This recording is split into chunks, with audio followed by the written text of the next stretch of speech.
Hello दोस्तों, अनोखी story में आपका स्वागत है। आप देख रहे हैं दिव्या गाथा, पवित्र और अद्भुत कहानी। इसमें आपको 31 से 40 एपिसोड देखने के लिए मिलेगा। तो चलिए स्टोरी को शुरू करते हैं। एपिसोड 31, आगे मंजिल पीछे दुश्मन। अपनी पिछली मुठभेड़ में ही वो जान गया था कि ये लोग आसानी से हार नहीं मानेंगे। नील अपनी मांसपेशियों को किसी भी संभावित हमले के खिलाफ तैयार करते हुए अगले मील के पत्थर की ओर बढ़ता रहा। जैसे ही वो उन 4 लोगों के करीब पहुंचा, रेशमी पोशाक पहने एक युवक उसके पास आया और नील को रोकने के लिए अपना हाथ बढ़ा दिया। दोस्त, तुम्हें दौड़ना जारी रखने की कोई जरूरत नहीं है। तुम्हारी प्रारंभिक परीक्षा पूरी हो गई है। युवक के शब्द सिर्फ बकवास थे, लेकिन नील को आश्चर्य हुआ कि उन्होंने उस पर सीधे हमला क्यों नहीं किया। परिस्थिति का आकलन करते हुए नील ने कुछ भी न जानने का नाटक करने का फैसला किया और पूछा, लेकिन मेरी परीक्षा इतनी जल्दी क्यों समाप्त हो गई? और ये बात आपको किसने बताई थी? युवक ने हंसते हुए कहा, तुम्हें मुझसे प्रश्न पूछने का कोई हक नहीं है। तुम्हें बस इतना पता होना चाहिए कि तुम्हारी प्रारंभिक परीक्षा समाप्त हो गई है। तुम्हें खुद से ज्यादा उम्मीद नहीं लगानी चाहिए। सप्तसिंधु आश्रम है तुम जैसे लोगों के लिए नहीं है। आमतौर पर 4 अनाहत चक्र के विरोधियों का सामना करते हुए नील को डरना चाहिए था।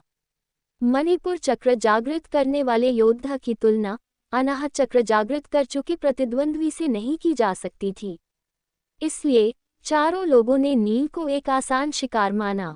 कोई उत्तर न पाने पर नील ये सोचने की कोशिश कर रहा था कि वो इन 4 लोगों से कैसे बच सकता है, लेकिन उसने अपनी अभिव्यक्ति नहीं बदली। इसके बजाय वो उस युवक का मतलब न समझने का दिखावा करता रहा। उसका चेहरा उदास हो गया और वो बुदबुदाया, लेकिन अभी तक तो मैंने अपनी प्रारंभिक परीक्षा उत्तीर्ण भी नहीं की है। मुझे इसके बारे में क्या करना चाहिए? ये तुम्हारी समस्या है, उस युवक ने बेफिक्री से कहा, जबकि बाकी लोग नील की ओर तिरस्कार के भाव से देख रहे थे। चारों ने एक दूसरे पर नजर डाली और सोचा, ये लड़का सच में मूर्ख है। वो अभी भी सोच रहा है कि वो प्रारंभिक परीक्षा पास कर लेगा। क्या वो सपना देख रहा है? जब वे लोग एक दूसरे को देखने में व्यस्त थे, तभी नील ने उनके पीछे आकाश की ओर देखा और चिल्लाया, आह देखो, उधर से उड़ने वाले रथ पर एक परीक्षक आ रहे हैं। चूंकि सप्तसिंधु आश्रम के परीक्षकों ने अधिकांश आवेदकों को नियम तोड़ने से रोका था, इसलिए नील को पता था कि ये चारों लोग परीक्षक के सामने उस पर हमला करने की हिम्मत नहीं करेंगे। इसलिए जब नील खुशी से चिल्लाया, तो वे सब स्वाभाविक रूप से रथ को देखने के लिए पीछे मुड़ गए। इसके साथ ही नील तेजी से आगे बढ़ गया। अपनी सारी ऊर्जा को समेटते हुए नील धनुष से छूटे हुए तीर की तरह आगे बढ़ा और लगभग तुरंत ही वो अपने हमलावरों से आगे निकल गया और देखते ही देखते मील के पत्थर के और भी करीब पहुंच गया। इधर चारों व्यक्तियों ने अपने पीछे खाली आकाश की ओर देखा। वहां कोई उड़ने वाला रथ या कोई परीक्षक मौजूद नहीं था। उन्होंने अपना सिर पीछे घुमाया, लेकिन पाया कि नील अब वहां नहीं खड़ा था।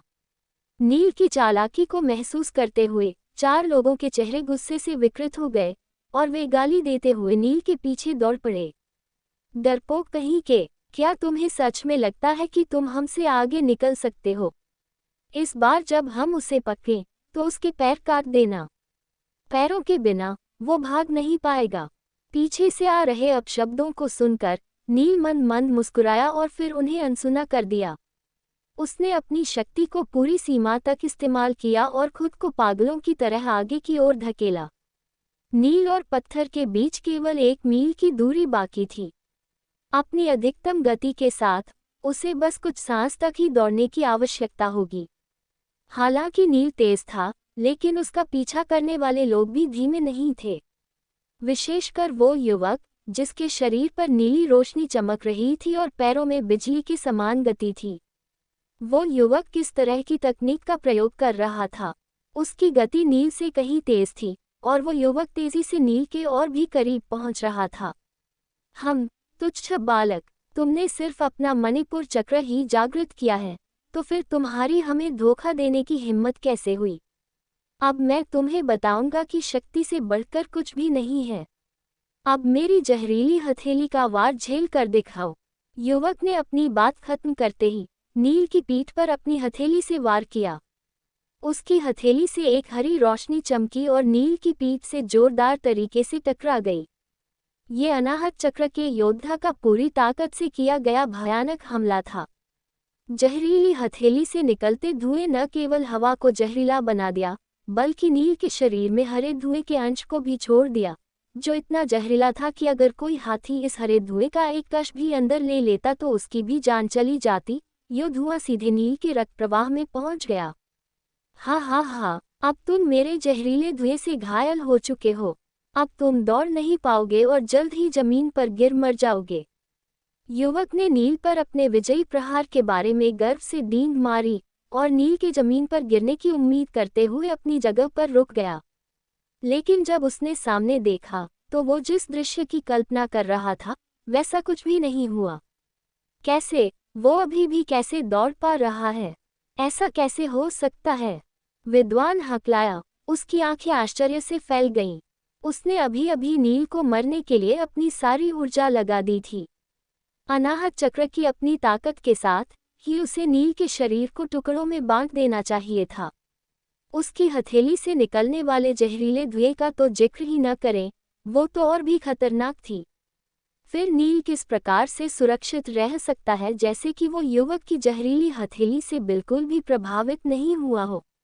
लेकिन वो तो ऐसे आगे भाग रहा था मानो उसे जहर दिया ही न गया हो, बल्कि ऐसा लग रहा था जैसे कि युवक के धक्का देने के बाद उसकी गति और भी बढ़ गई थी। वो किस तरह का राक्षस है? युवक सोचने लगा। चारों लोगों के पैर ठिठक गए। वो थोड़ी देर तक एक दूसरे को ही घूरते रहे। उनके मुंह खुले हुए थे और उनके चेहरों पर हैरानी के भाव दिख रहे थे। उन्होंने पहले कभी नहीं देखा था कि कोई जहरीली हथेली के प्रहार से बच गया हो। जो होना चाहिए उसके विपरीत, इस समय नील बहुत आरामदायक महसूस कर रहा था और उसके पूरे शरीर में गर्म धरा की लहर प्रवाहित हो रही थी। अघोरा की आग से अपने शरीर को परिष्कृत करने के बाद नील के शरीर की ताकत काफी बढ़ गई थी। इसलिए अगर अब कोई स्वाधिष्ठान या मणिपुर चक्र का योद्धा उसे पीटता तो गर्म धारा प्रवाहित होना असंभव था। अनाहत चक्र के योद्धा द्वारा पीटे जाने के पर ही नील को अपने शरीर से गर्म धारा का प्रवाह महसूस होगा। अभी जब उसके दुश्मन ने उस पर हमला करने के लिए जहरीली हथेली का इस्तेमाल किया तो नील को उसके शरीर से गर्म प्रवाह का प्रवाह महसूस हुआ और जैसे ही ये गर्म धारा उसके शरीर में प्रवाहित हुई, उसकी शक्ति में आश्चर्यजनक रूप से सुधार हुआ, जैसे कि उसने कोई जादुई औषधि खा ली हो। जहाँ तक उस युवक की हथेली के जहर की बात है तो नील को इससे कोई नुकसान नहीं हुआ। उसका शरीर किसी नश्वरी हथियार के समान मजबूत था। स्वाभाविक रूप से सभी विषाक्त पदार्थ उसके लिए हानिरहित थे। इस तरह का अवसर मिलना दुर्लभ था। जब नील ने सोचा कि अनाहत चक्र के 4 लोगों द्वारा पीटे जाने से उसका शरीर कितना मजबूत हो सकता है, तो वो रुककर उन्हें खुद को पीटने देना चाहता था। लेकिन मील का पत्थर बिल्कुल उसके सामने था और नियम के हिसाब से ये वही पत्थर था जो मणिपुर चक्र के योद्धा के लिए निर्धारित किया गया था। जैसे ही नील इस मील के पत्थर तक पहुंचेगा तो वो प्रारंभिक परीक्षा में उत्तीर्ण हो जाएगा। नील ने सोचा, इससे पहले कि कोई अन्य अप्रत्याशित घटना घटित हो, मेरे लिए यही बेहतर होगा कि मैं पहले प्रारंभिक परीक्षा पास कर लूं। उसने उन लोगों द्वारा पीटे जाने के विचार को खारिज कर दिया और सीधे मील के पत्थर की ओर भागा। हालांकि चारों लोगों ने नील का पूरी ताकत से पीछा किया, लेकिन वे केवल उसे पत्थर को पार करते हुए ही देख सके। जैसे ही नील मील के पत्थर के पास से गुजरा, उसका जेड टोकन धीरे धीरे हरे से लाल रंग में बदल गया। एपिसोड 32 अर्ध महावीर योद्धाओं का हमला। जैसे ही नील मील के पत्थर के पास से गुजरा, उसका जेड टोकन धीरे धीरे हरे से लाल रंग में बदल गया। जैसे ही जेड टोकन का रंग बदला तो नील धीरे से मुड़ा और अपने पीछे आ रहे 4 लोगों की ओर अपना टोकन लहराया। इस समय उसके चेहरे पर एक बड़ी मुस्कान दिखाई दे रही थी। नील का पीछा करने वाले चारों लोग उसकी विजयी मुस्कान देखकर क्रोधित हो गए। प्रारंभिक परीक्षा शुरू होने से पहले किसी ने उन लोगों को मणिपुर चक्र के एक लड़के से निपटने का काम दिया था। चूंकि वे लोग कहीं अधिक शक्तिशाली थे, इसलिए उन्होंने इस अभियान को हल्के में ले लिया। उनका मानना था कि किसी कमजोर व्यक्ति को हराना उनके लिए बाएं हाथ का खेल होगा। हालांकि उन्हें उम्मीद नहीं थी कि जब वे नील को मारने की कोशिश करेंगे तो वो बचकर निकल जाएगा। इसके अलावा नील ने विजयी होने के बाद उन्हें खुले तौर पर उकसाने का भी साहस किया। उसकी इस तरह की हरकत करने की हिम्मत कैसे हुई? वे सभी अपने इस अपमान से क्रोधित हो गए। वो युवक नील की ओर बुरी तरह से घूरते हुए अपने साथियों से कहने लगा, दोस्तों, चलो इस लड़के को जान से मार दिया जाए। उसने प्रारंभिक परीक्षा उत्तीर्ण कर ली है, इसलिए परीक्षकों के सामने उसे मारना संभव होगा। उनमें में से सबसे मजबूत व्यक्ति ने जवाब में कहा। उसके चेहरे पर अजीब सा भाव था जो उसकी झिझक को प्रदर्शित कर रहा था। दूसरा युवक उसके इस तरह पीछे हटने से क्रोधित हो गया था। मिमोह ने कहा था कि वो किसी भी परिणाम से निपट सकता है। वैसे भी ये लड़का शाही राजधानी का मूल निवासी नहीं है और न ही इसकी कोई उच्च सामाजिक पृष्ठभूमि है। अगर हम उसे मार भी दें तो उसकी ओर से हमसे बदला लेने कौन आएगा? उस युवक की बात सुनकर अन्य 3 लड़कों ने एक दूसरे की ओर देखा। उसने अभी जो कहा उससे बाकी लोगों का डर काफी हद तक शांत हो गया। इसके बाद वो सारे बिना किसी हिचकिचाहट के नील पर टूट पड़े। उनके हाव भाव को देखकर ऐसा लग रहा था कि वे उसके टुकड़े टुकड़े कर देंगे। नील उनकी प्रतिक्रिया देखकर बहुत खुश हुआ। दरअसल उसने जानबूझकर उन चारों लोगों को गुस्सा दिलाया था। इस समय उसकी शक्ति में तेजी से सुधार लाने के सिर्फ 2 रास्ते थे। सबसे पहले पवित्र श्वेत अग्नि की सहायता से दिव्यनाग को कई नश्वर हथियारों को निगलने देना, जिससे नए सर्पशिल्प को जागृत किया जा सके। लेकिन नील के पास इतने सारे नश्वर हथियार नहीं थे कि वो जब चाहे उन्हें पवित्र श्वेत अग्नि के हवाले कर दे। दूसरा तरीका ये था कि लोग उसकी पिटाई करें। इस तरह मार खाने से उसके शरीर में गर्म धाराएं प्रवाहित होंगी और उसका शरीर अशुद्धियों को दूर करके और भी शक्तिशाली बन जाएगा। वहीं इस गिरोह के प्रत्येक सदस्य के पास अनाहत चक्र के योद्धा के बराबर ताकत थी। इसलिए नील के लिए उनके हमले मध्यम स्तर के थे, जो उसके शरीर को और भी बेहतर बनाने के लिए पूरी तरह से उपयुक्त थे। लेकिन अगर कोई अर्ध महावीर योद्धा या महावीर योद्धा उसे पीटता है तो उस हमले की शक्ति बहुत ज्यादा हो जाएगी और ज्यादा दबाव के कारण नील मारा भी जा सकता है। इस प्रकार ये 4 लड़के नील के शरीर को शक्तिशाली बनाने के लिए आदर्श माने जा सकते हैं। यही कारण था कि नील ने जेड टोकन को लहराकर उन्हें उकसाना शुरू कर दिया। उन लोगों को अपनी ओर दौड़ते देख नील पीछे की ओर मुड़ा और वहां से भागने लगा। उन लोगों को नाराज करने के अलावा नील इस बात का भी परीक्षण करना चाहता था कि वो वास्तव में कितना दबाव झेल सकता है। 20 मील दौड़ने के बाद नील ने पाया कि दबाव 1000 किलोग्राम से बढ़कर 2000 किलोग्राम हो गया था। यानी कि अब दबाव पहले की तुलना में 2 गुना अधिक हो गया था। इतने अधिक दबाव में उसे ऐसा महसूस हो रहा था कि मानो कोई बड़ी शक्ति उसके शरीर को जमीन की तरफ खींच रही हो। अगर उसका शरीर इतना मजबूत नहीं हुआ होता तो उसका शरीर इस भयानक भार के नीचे ढह गया होता। वहीं उसका पीछा कर रहे चारों लोग भी बढ़े हुए दबाव के कारण धीमे हो गए थे। नील बहुत ही धीरे धीरे दौड़ रहा था और वो चारों लड़के भी उसी की तरह ही धीरे धीरे उसका पीछा कर रहे थे। ऐसा लग रहा था मानो किसी समय की गति को कई गुना धीमा कर दिया गया हो। नील ने अभी तक केवल अपनी शारीरिक शक्ति का इस्तेमाल किया था। उसने अभी तक दोनों सर्पशिल्पों की शक्ति का उपयोग नहीं किया था, इसलिए अगर वो चाहे तो और तेज दौड़ सकता था। उसे यकीन था कि अगर उसने अपनी छुपी हुई शक्तियों का इस्तेमाल किया तो वो 2 गुनी रफ्तार से दौड़ सकता था। लेकिन वो उन लोगों को उसे पकड़ने का मौका देना चाहता था, इसलिए उसने सामान्य गति का ही प्रयोग किया। आखिर तभी तो उसका शरीर और भी ताकतवर बनेगा। वो युवक नील के पास पहुंचने वाला पहला व्यक्ति था।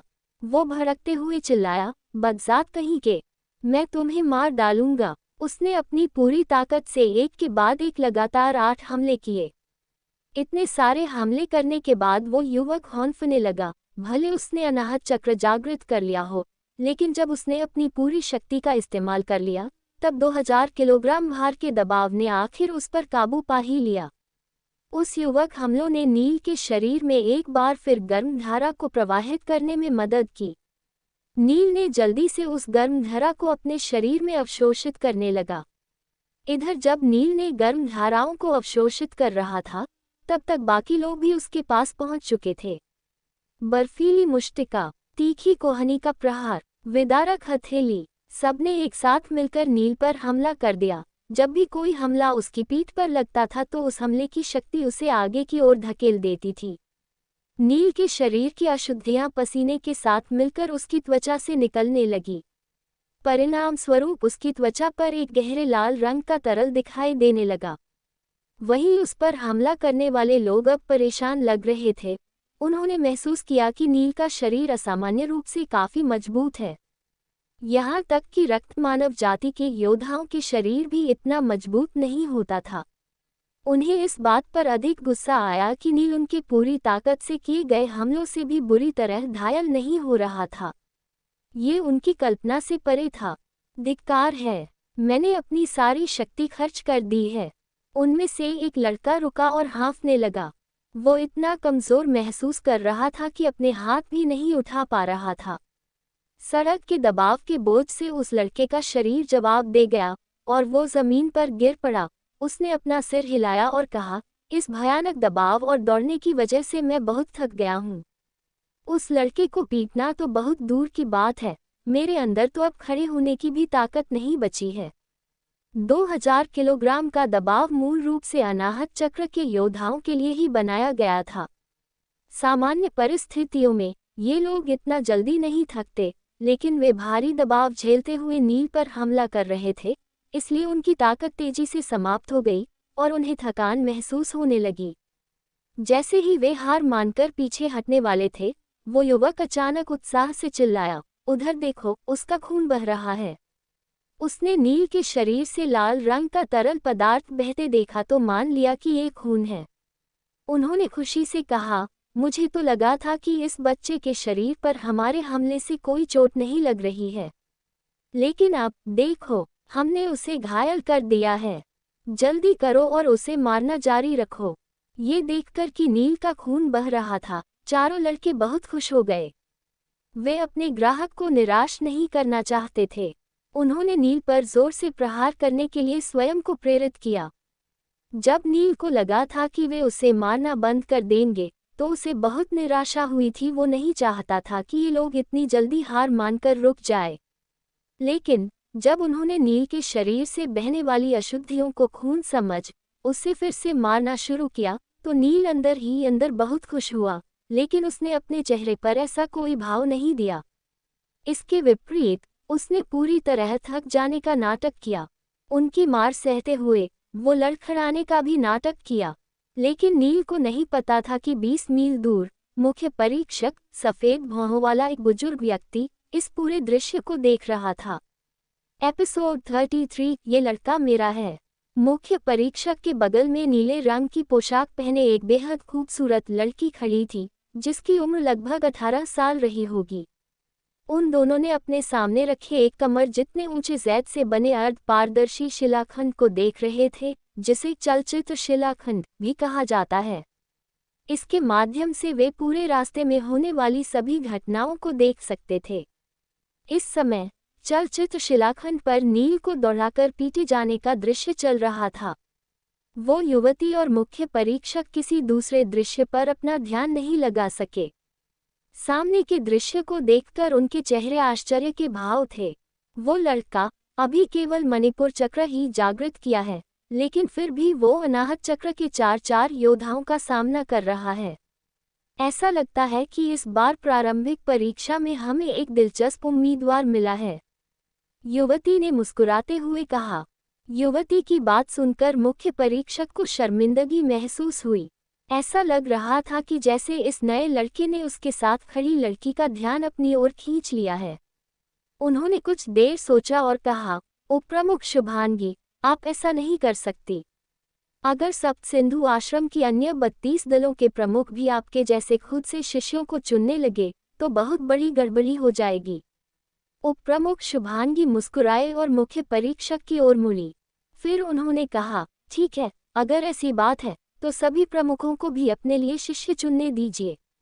मुझे इसमें कोई आपत्ति नहीं होगी, लेकिन नियम के अनुसार इन शिष्यों को उनके परीक्षा परिणामों की वरीयता सूची के अनुसार ही चुना जाना चाहिए। पिछली बार भी आपने एक प्रतिभाशाली शिष्य को चुन लिया था, जिससे अन्य प्रमुख असंतुष्ट हो गए थे। अगर आप इस बार भी किसी को चुनती हैं, फिर मुख्य परीक्षक बुजुर्ग रुके और नाराजगी में अपना सिर हिलाया। उप प्रमुख शुभांगी ने भी नाराज होते हुए कहा, तो क्या हुआ? अगर वे नाखुश होते हैं तो होने दो, ठीक है। अगर उन्हें ज़्यादा परेशानी है तो वे मेरे पास आकर मुझसे बात कर सकते हैं। मैं भी देखना चाहूंगी कि वे मुझसे क्या कहना चाहते हैं। अंबर दल पहले से ही सप्तसिंधु आश्रम के 33 दलों में सबसे निचले स्थान पर है। अगर मैं कुछ तरकीबों का इस्तेमाल नहीं करती तो मैं इसकी वर्तमान स्थिति को कैसे बदल पाऊंगी? मुझे सोचने दो। ठीक है, मेरे पास एक बहुत ही आसान तरीका है। मैं जाकर इस लड़के को बचाने की कोशिश करूंगी और फिर उसे अपनी ताकत छिपाने के लिए कहूंगी, जिससे वो प्रवेश परीक्षा में शीर्ष स्थान पर न आए। तब तो अन्य प्रमुखों को इस बात से कोई आपत्ति भी नहीं होगी और मैंने एक मजबूत शिष्य को अपने दल में शामिल कर लूंगी, है ना? मुख्य परीक्षक को उम्मीद नहीं थी कि उप प्रमुख शुभांगी इस तरह की कोई योजना बनाएंगी, लेकिन ये विचार उन्हें ठीक नहीं लग रहा था। सप्तसिंधु आश्रम ने आंतरिक और बाहरी शिष्यों को युद्ध कला का प्रशिक्षण देने के लिए 33 दल बनाए थे। सप्तसिंधु आश्रम ने बहुत से कठोर नियम बनाए थे, जिससे सभी शिष्यों को कड़ी मेहनत करने के लिए प्रोत्साहित किया जा सके। इसके सबसे महत्वपूर्ण नियमों में से एक 33 दलों के बीच निष्पक्ष प्रतिस्पर्धा भी थी। ये निष्पक्ष प्रतियोगिता न केवल शिष्यों बल्कि उनके प्रमुखों को भी प्रभावित करती थी। प्रत्येक प्रमुख के अपनी विशेष कार्यशैली और लक्ष्य थे। हर दल सबसे बेहतर शिष्य तैयार करना चाहते थे, इसलिए वे स्वाभाविक रूप से प्रतिभाशाली बच्चों को अपने दल में शामिल करने के लिए संघर्ष करेंगे। यदि कोई व्यक्ति प्रारंभिक और प्रवेश दोनों परीक्षाएं उत्तीर्ण कर लेता है और साथ ही अपनी महान प्रतिभा और ताकत का प्रदर्शन करता है, तो प्रत्येक दल प्रमुख उस बच्चे को अपने शिष्य के रूप में चुनने की कोशिश करेंगे। लेकिन अगर उप प्रमुख शुभांगी ने अंबर दल को लाभ दिलाने के लिए नियम तोड़ दिया, तो अन्य दल प्रमुख इस बात से काफी नाराज हो जाएंगे। लेकिन उप प्रमुख शुभांगी की मजबूत पृष्ठभूमि को देखकर किसी ने भी उनके खिलाफ कुछ भी करने की हिम्मत नहीं की। वहीं मुख्य परीक्षक केवल प्रारंभिक परीक्षा को सुचारू रूप से संचालित करने के लिए जिम्मेदार थे, इसलिए उन्होंने उप प्रमुख शुभांगी को अपमानित करने का साहस नहीं किया। वो सिर्फ उप प्रमुख शुभांगी को सही और गलत के बारे में सलाह दे सकते थे। लेकिन अगर उप प्रमुख शुभांगी उसकी बात नहीं मानती, तो वो कुछ नहीं कर सकते। जहां तक उस लड़के की बात है जिसे पीटा जा रहा था, तो मुख्य परीक्षक ने सोचा कि हो सकता है कि उसने किसी अनोखी शारीरिक सुदृढ़ीकरण तकनीक का अभ्यास किया हो, जिसकी वजह से वो इतना मार खाने के बाद भी घायल नहीं हुआ था। मुख्य परीक्षक को और कोई वजह समझ नहीं आई। हालांकि मुख्य परीक्षक ऐसी प्रतिभा को देखकर चकित थे, लेकिन सप्तसिंधु आश्रम ने पहले से ही कई प्रतिभाशाली शिष्य मौजूद थे। ये लड़का साम्राज्य की उन भयानक प्रतिभाओं की तुलना में कुछ भी नहीं था। उसने प्रारंभिक परीक्षा आसानी से उत्तीर्ण कर ली थी, लेकिन अगली परीक्षा इतनी आसान नहीं होगी। कौन जानता है कि वो उसमें उत्तीर्ण होगा भी या नहीं। वहीं 20 मील दूर चारों लोग आखिरकार थककर चूर हो गए और हौंफते हुए जमीन पर गिर पड़े। वे इतने थक गए थे कि अब एक भी कदम आगे नहीं बढ़ पा रहे थे। उन्होंने प्रारंभिक परीक्षा के लिए नामांकन कराया था, जबकि इस लड़के को मारना तो एक आकस्मिक कार्य था। लेकिन अब वे इतने थक गए थे, परीक्षा में उत्तीर्ण होना तो बहुत दूर की बात थी, वो तो इस लड़के को भी मार नहीं पा रहे थे। वे अभी भी अपने लक्ष्य से लगभग 5 या 6 मील दूर थे, जहां पहुंचने के बाद उन्हें उत्तीर्ण मान लिया जाता। लेकिन उनकी वर्तमान स्थिति में कुछ मील दौड़ना तो छोड़ो, खड़ा होना भी बहुत मुश्किल था। नील ने अपनी भुजाएं घुमाई और कमर सीधी की। इस समय वो बेहद तरोताजा और ऊर्जावान महसूस कर रहा था। मार खाने से उसके शरीर को काफी फायदा हुआ था, उसे अपने अंदरूनी अंगों में एक ताजगी का एहसास हो रहा था, वो आज से पहले उसने कभी महसूस नहीं किया था। अफसोस की बात है कि इस तरह का मौका उसे बार बार नहीं मिलने वाला था। लेकिन फिर भी नील इस बात से रोमांचित था कि उसका शरीर पहले से कितना बेहतर हो गया था। नील उन लोगों के पास आया और उस युवक के बगल में बैठ गया जो अभी भी उसे दुर्भावना से देख रहा था। फिर नील ने पूछा, मैंने अभी तुम्हें मिमो के बारे में बात करते हुए सुना। क्या तुम मिमो शेखावत की बात कर रहे थे? नील की बात सुनकर उस युवक ने व्यंग्य किया और ठंडे स्वर में कहा, जब तुम ये बात पहले से जानते हो तो घुटने टेककर अपनी मौत का इंतजार क्यों नहीं करते? मिमो एक कुलीन परिवार के छोटे मालिक है और तुमने उन्हें उकसाने की हिम्मत की। क्या तुम्हें लगता है कि वो तुम्हें जिंदा रहने देंगे? भले ही तुम सप्तसिंधु आश्रम के शिष्य ही क्यों न बन जाओ, तुम खुद को नहीं बचा पाओगे। नील ने सिर हिलाया, मुस्कुराया और कहा, मिस्टर शेखावत को मेरी तरफ से एक संदेश दे देना। मुझे उनसे कोई शिकायत नहीं है, इसलिए उन्हें देवदत्त और मेरे मसले में शामिल नहीं होना चाहिए। हाँ हाँ हाँ, क्या तुम मजाक कर रहे हो? तुम्हें क्या लगता है कि तुम कौन हो? मिस्टर शेखावत भला तुम्हारी बात क्यों सुनेंगे? और तुम्हें क्या लगता है कि तुम उनके साथ बातचीत करने की स्थिति में हैं? तुम्हें मारना उनके बाएं हाथ का काम है। उस युवक ने व्यंग्य के साथ अपनी बात जारी रखी। बूम! अपनी बात करने के दौरान अचानक से उस युवक को अपने चेहरे पर एक तेज दर्द महसूस हुआ। नील ने उसके जबड़े पर मुक्का जड़ दिया था। उस हमले से वो युवक उड़कर पीछे की ओर चला गया और धड़ाम की आवाज के साथ जमीन पर गिर गया। इस प्रहार से उस युवक के दांत टूट गए और उसका मुंह खून से भर गया था।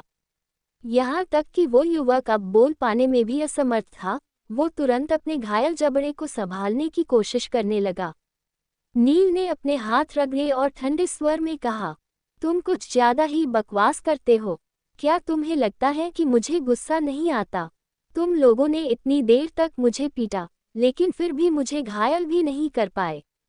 और अब देखो, मेरे एक ही मुक्के से तुम्हारा जबड़ा हिल गया। क्या तुम्हें सच में लगता है कि मैं इतना कमजोर हूँ या फिर पलटवार से डरता हूँ? नील सच कह रहा था। चारों लोगों ने लंबे समय तक नील का पीछा किया था और उसके हमले का जवाब न देने के कारण उन्हें लगा कि नील इतना कमजोर है कि अपना बचाव तक नहीं कर सकता। लेकिन अब नील ने उस युवक को एक ही हमले में चित कर दिया था। उसका आक्रमण तेज और निर्दयी था। सामने का नजारा देखकर बाकी 3 लड़कों का दिल डर से कांप गया।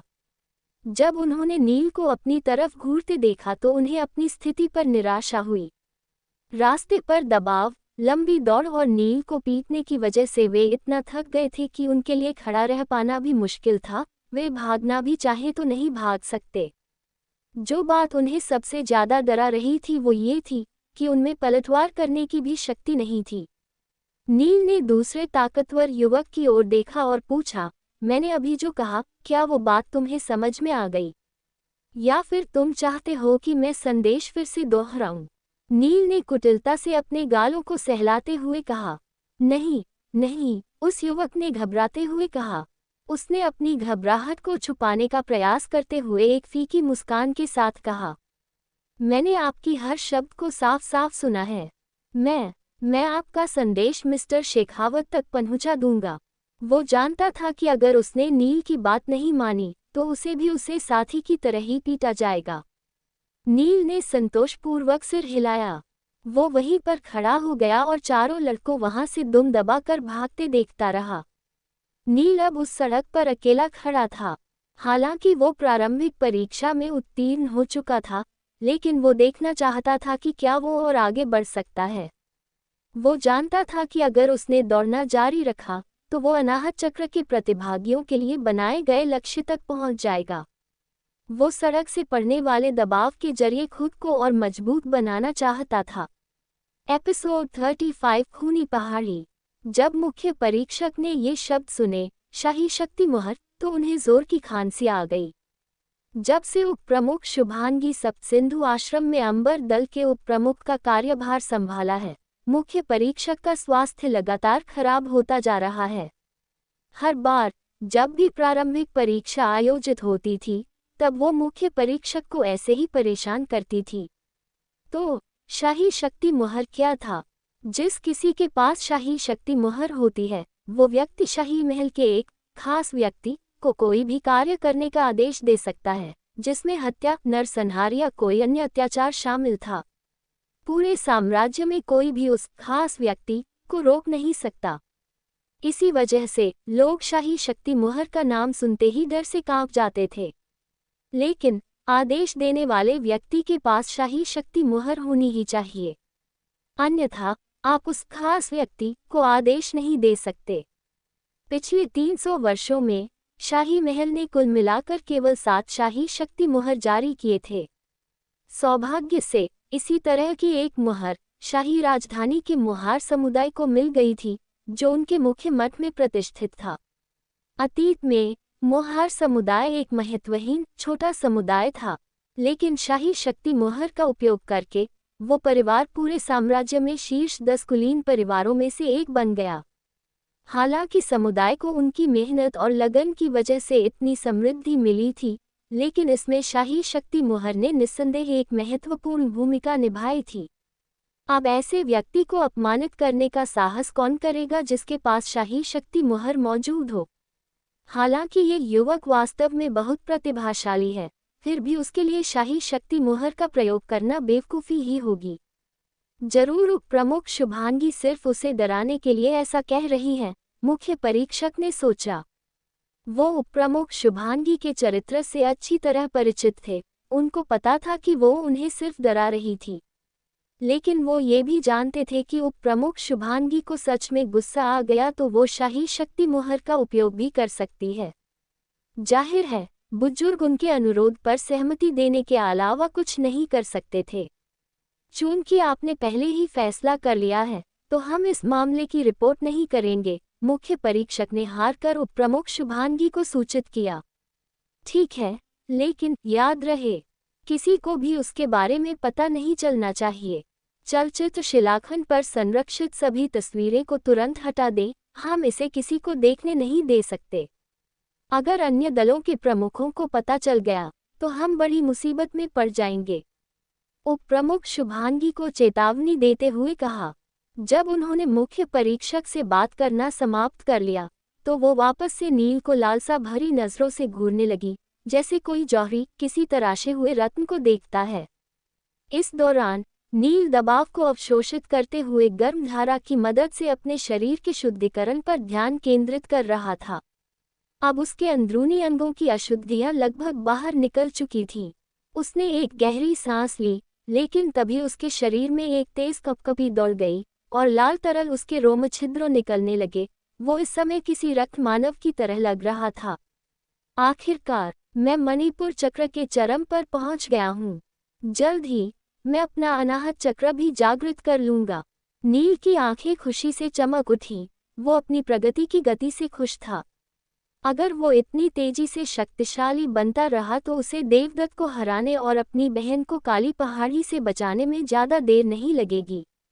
हालांकि अभी वो ये सोचकर उत्साहित था कि वो जल्द ही अनाहत चक्र जागृत करने में कामयाब हो सकता है। वो अभी भी यहाँ रुककर साधना जारी रखना चाहता था। हो सकता है कि वो आज ही अपना अनाहत चक्र जागृत कर ले। लेकिन तभी उस पर पड़ने वाले भारी दबाव के कारण उसके पैर कांपने लगे और वो खड़ा नहीं रह सका और गिरने की कगार पर पहुंच गया। तभी उसे लगा कि किसी ने उसकी गर्दन पकड़ ली है और उसे सड़क से बाहर खींच लिया है। अपने ऊपर पर रहे दबाव को कम होते देख नील मुड़ा और उसने देखा कि जिसने उसे सड़क से दूर किया वो मुख्य परीक्षक थे, जो कि प्रारंभिक परीक्षा का संचालन कर रहे थे। मुख्य परीक्षक के बगल में एक बेहद खूबसूरत लड़की खड़ी थी, बिल्कुल किसी परी की तरह सुंदर, और उसने नीले रंग की पोशाक पहनी थी। जब आपने प्रारंभिक परीक्षा उत्तीर्ण कर ली है, तो फिर आप यहाँ से वापस क्यों नहीं गए? मुख्य निरीक्षक ने कड़क आवाज में पूछा। आखिरकार इस लड़के की वजह से ही आज उप प्रमुख शुभांगी उसे डरा रही थी, वरिष्ठ मुख्य परीक्षक ने सोचा। मुख्य परीक्षक द्वारा डांटे जाने पर नील शांत रहा और उसने माफी मांगी। क्षमा करे श्रेष्ठ, मुझे पता नहीं था कि मुझे यहाँ रुकने की इजाजत नहीं है। ठीक है, अब आपको पता चल गया है, तो अपना जेड टोकन लेकर उसके बदले अपना शिष्य कार्ड प्राप्त कर लें, फिर अपनी मुख्य परीक्षा के लिए प्रतीक्षा करें, मुख्य वरिष्ठ परीक्षक ने आदेश दिया। मुख्य परीक्षक को ज्यादा परेशान न करते हुए नील विनम्रता से वहां से जाने लगा। लेकिन कुछ कदम चलने के बाद उसने पीछे मुड़कर देखा और पूछा, क्षमा करें श्रेष्ठ, अगर मैं सप्तसिंधु आश्रम प्रवेश पाने में कामयाब रहा तो क्या मैं यहाँ वापस आ सकता हूँ? यहाँ के दबाव की वजह से नील की साधना की गति काफी तेज हो गई थी और वो कुछ हद तक इस दबाव का आदी हो गया था। नील के अनुरोध पर बुजुर्ग ने ठंडे स्वर में मुस्कुराते हुए कहा, ये जगह महावीर स्तर के योद्धाओं के अभ्यास की जगह है। अगर आप यहाँ आना चाहते हैं तो आपको यहाँ आने के लिए अपने योगदान अंकों को खर्च करना पड़ेगा। हम आपको आज के लिए जवाबदेह नहीं ठहराएंगे, लेकिन आपको आज की बात गुप्त रखनी है। ठीक है, नम्रता से सिर हिलाते हुए नील वहां से तुरंत भाग गया। नील के चले जाने के बाद बुजुर्ग ने उप प्रमुख शुभांगी की ओर रुख किया और पूछा, क्या अब आप संतुष्ट हैं? बिल्कुल, उप प्रमुख शुभांगी ने बेबाकी से उत्तर दिया। बदले में मेरे पास आपके लिए एक उपहार है। उन्हें मुख्य निरीक्षक पर कुछ दया आ गई। उप प्रमुख शुभांगी की उंगली पर 5 रंग के फूलों वाली एक खूबसूरत अंगूठी थी, जिस पर 5 अलग अलग रंगों के रत्न जड़े थे।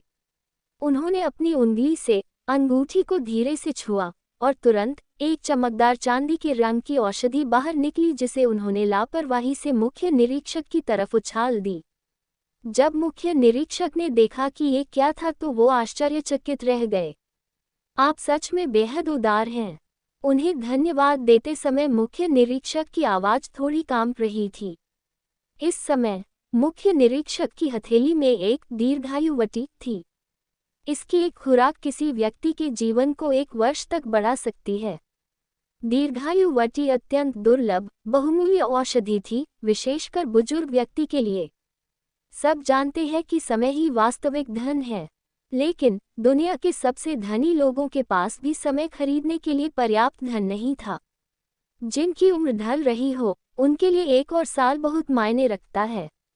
उप प्रमुख शुभांगी का मुख्य वरिष्ठ परीक्षक को इतना कीमती उपहार देना पूरी तरह से अप्रत्याशित था।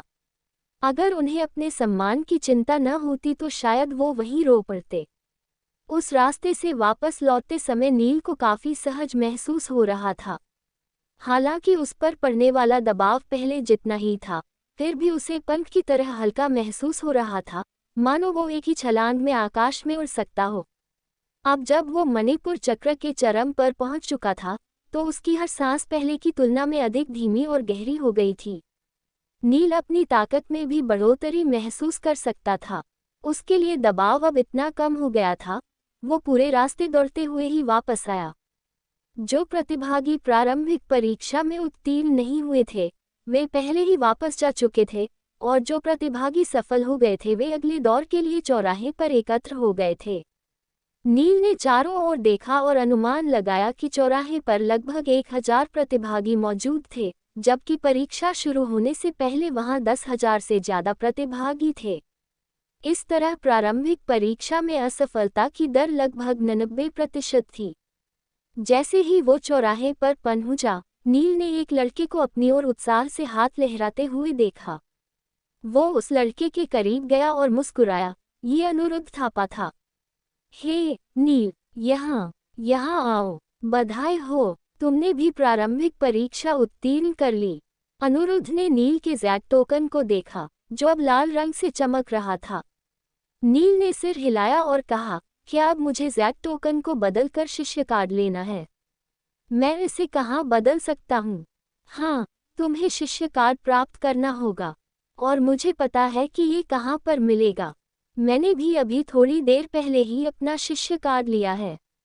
मेरे पीछे आओ, अनुरुद्ध ने उत्साहपूर्वक नील की आस्तीन खींचते हुए उत्तर दिया।